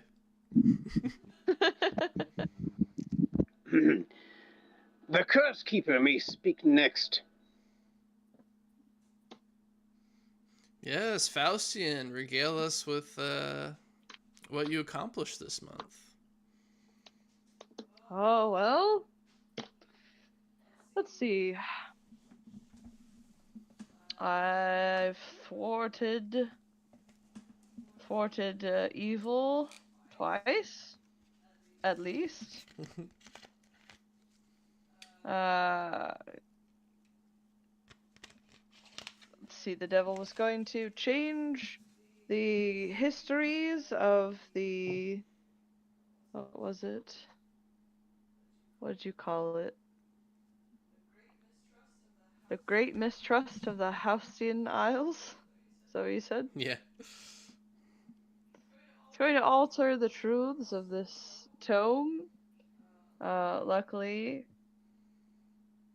I was looking for him. We met and I righted the book, but he did take my cloak, that devious bastard. But I'll get it back. That's not a concern I have. At another point,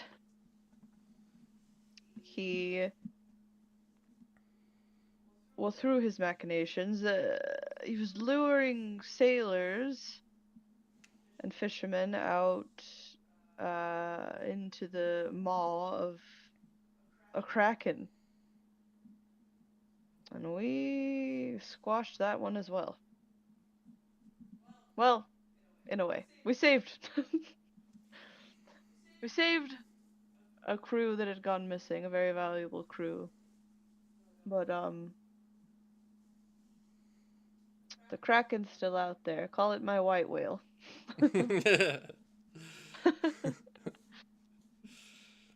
But I know where it is now, so it should be an easy triumph to rid the seas of that creature. Cleared out occultists. Oh, I've got a new recruit. Oh yeah, I want his name to be Leo. Leo? Yeah. Okay. That was the sign under which the occultist or the pawn of the devil that he killed was killed. So, Leo. Got it. I'm gonna. Where's my note about him? Ah, there we go. Okay. Good. Leo's a good boy. Without even my bidding, he took out an occultist. So. Seems the younger generation's a little scrappier than us old farts. But I digress. I'm twice your age. You're as much of a kid to me as those are to you.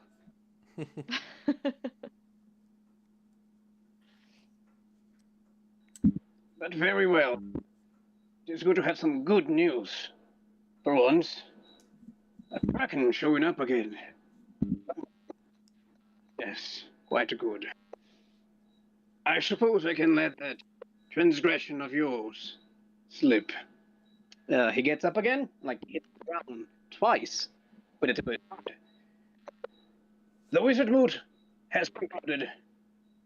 You all may leave. All right. Now, before we end the session, we have one last thing to take care of. Faustian, there is one card left on your playing field. Yes. Oh no. Flip it over. Okay. Tell us what it is. 2 of hearts. Okay, that's a good one.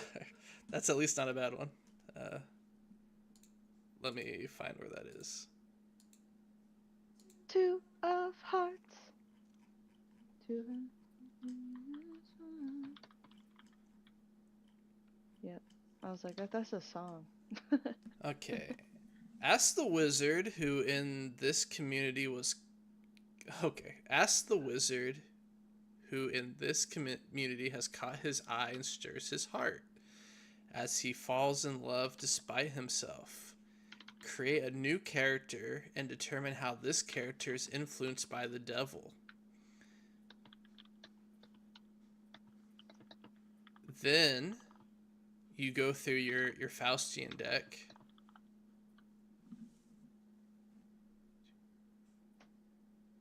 Take... okay, sorry. Okay, let's take this one at a time. So, since the scheme is in the Warlock's zone, basically, like, a new character enters the Warlock's orbit. Okay. And he, like, instantly falls in love with him. Which Gemini instantly gets annoyed with because he's been plotting... He's been plotting something similar, and now the devil's horning in on my territory. Classic. He dances the salsa while we are all dancing a waltz. Yeah, the two-step. You know? But you get to introduce a new character that, like, Oswald instantly mysteriously falls in love with. The big romantic. I'd need to know Oswald's Type. type, yes, proclivities.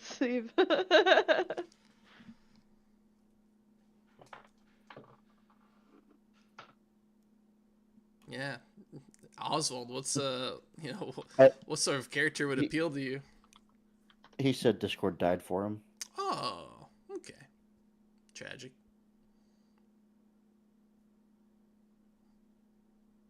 Maybe we'll do that part. Oh, I see a little activity. I'm back. Oh, okay. I died. Welcome back. All right. So, as part of the devil scheme that unfolded this month, like a new person comes into court that you like instantly fall in love with. So we're wondering what Oswald's type is. Wait, I fall in love with her? Yeah, yeah. Oh man, too much women in my life. I know. It might not. It just says smitten, so maybe you admire her or something else, but you Okay. like aren't interested in her. Where is she? She in the board already? She's on the Faustian's board. She doesn't appear on your board. Oh, okay. Fantastic. I imagine also to be quite a bit conflicted with this because no, like romance isn't really his thing. He doesn't even like other people. He'd much rather spend time by himself. Like Sophia, like she sings good. That's why he keeps her around. So he's a bit confused at why he's suddenly feeling like this towards this new woman, and why are so many new people getting in this damn courtroom? Who let those people in?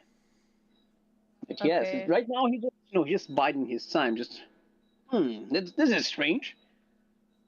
I didn't even know my heart still worked. I thought just Okay. hate keeping me going. So she'll have the same predisposition. Or sorry, same disposition. She will be not romantic, sort of a loner. And so I suppose maybe there's like a recognized like kinship or something. You know? Oh, I like that. We're both losers. Fantastic.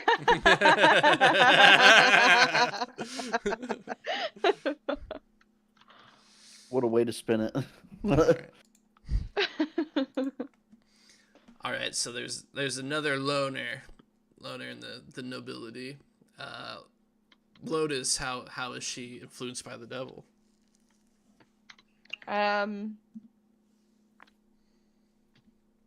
Ooh, okay. Here we go. Okay. She is influenced by the devil. She is outwardly a loner, almost like a misanthrope. Let's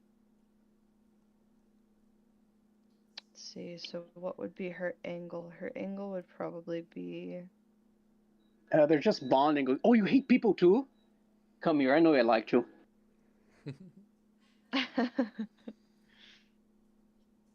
maybe she's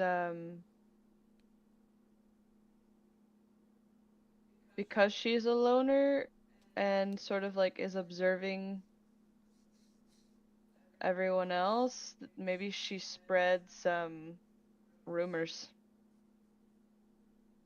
and causes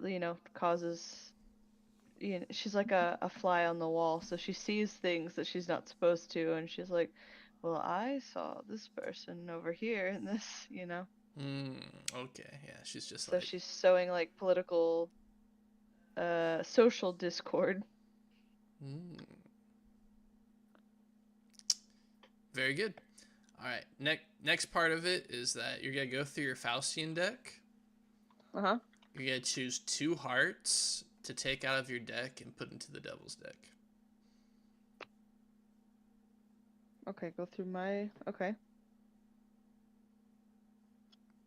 This 2 that I had, do I put it back in my devil's deck?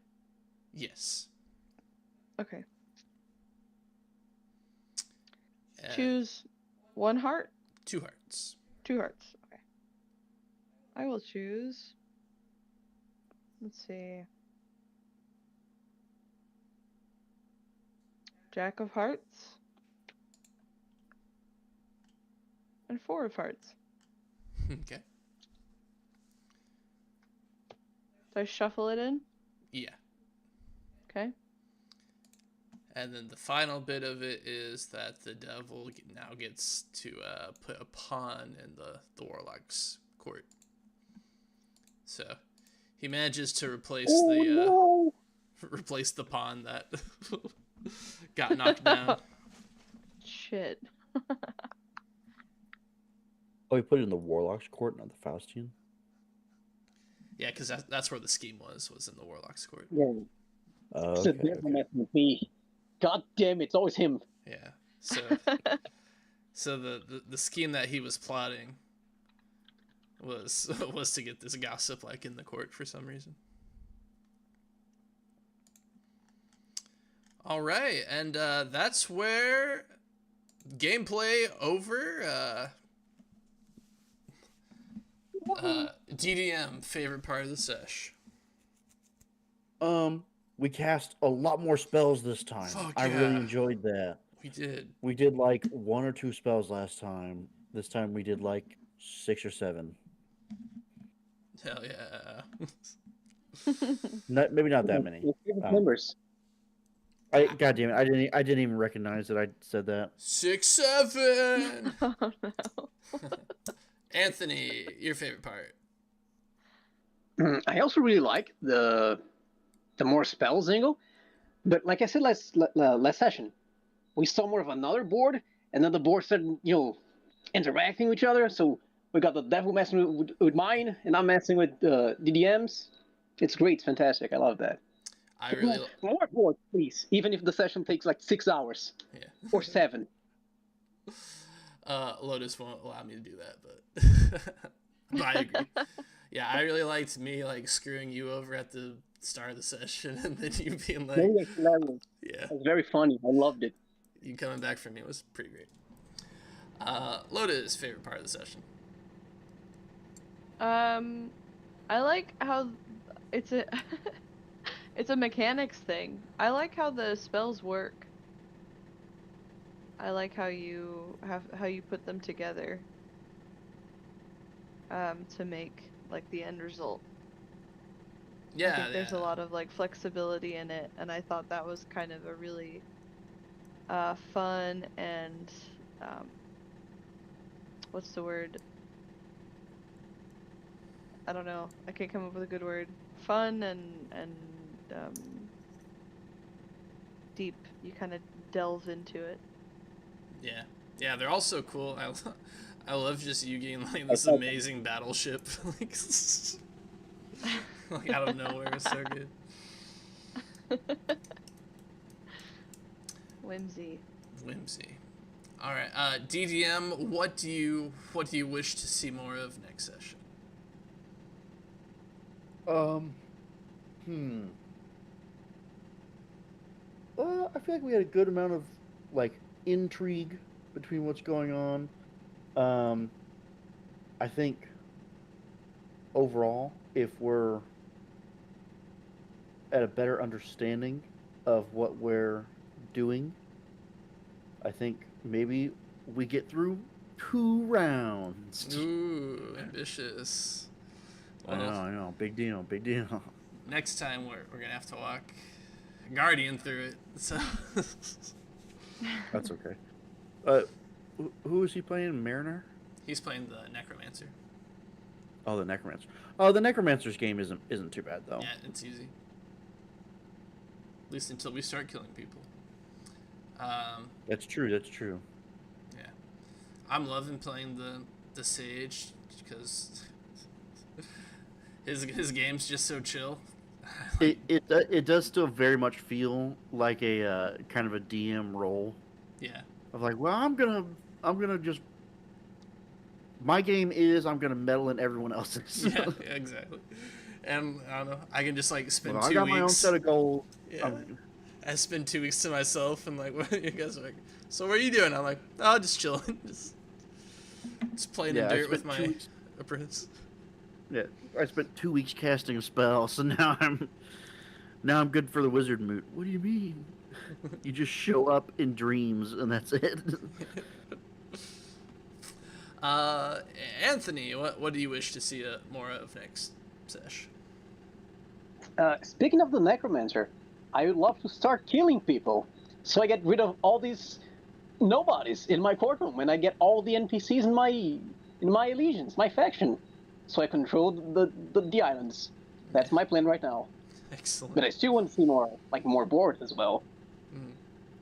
Yeah, that's more. I want us to get like into duels because we didn't have the duel at the wedding because of the crown. Yeah. I want to see some duels and some violence. Okay. That would make us men. I'll see what the stars have in store for you. Yeah, your court filled up so quick this week. It was crazy. What happens if the board gets completely filled up? Just like, do people just like start falling off the edges, or? Yes, like if someone like shows up because they start the corners, like the neutral standing. So whoever's there gets their standing reduced. So they just start falling off. They become fools and liabilities, and they die. As you do, you know, when you're a harlot, you get assassinated. So says my board. Tight. All right, Folly Fig. What do you wish to see more of next session?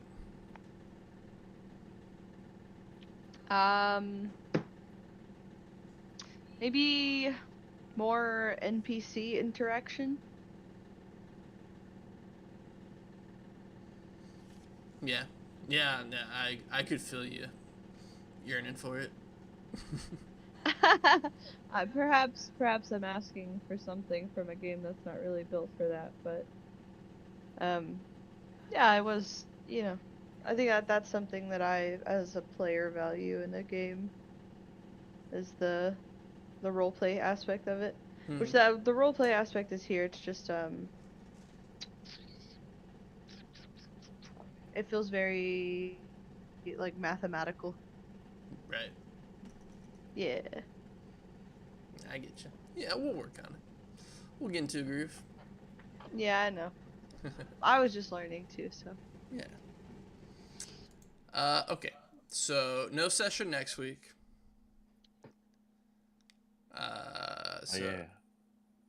January 2nd, next session. Sick. Alrighty. Well, hey, happy Hanukkah and Merry Christmas to everybody, and a Happy New Year. And see you guys in 2 weeks. I guess I'll see you guys next year. Yeah, see you next year, bro. I felt bad making that. I felt bad saying that. Year. That's so long. Yeah. Yes, this was very fun. Thank you, everyone, and I'll see you all in a year, I guess. God damn.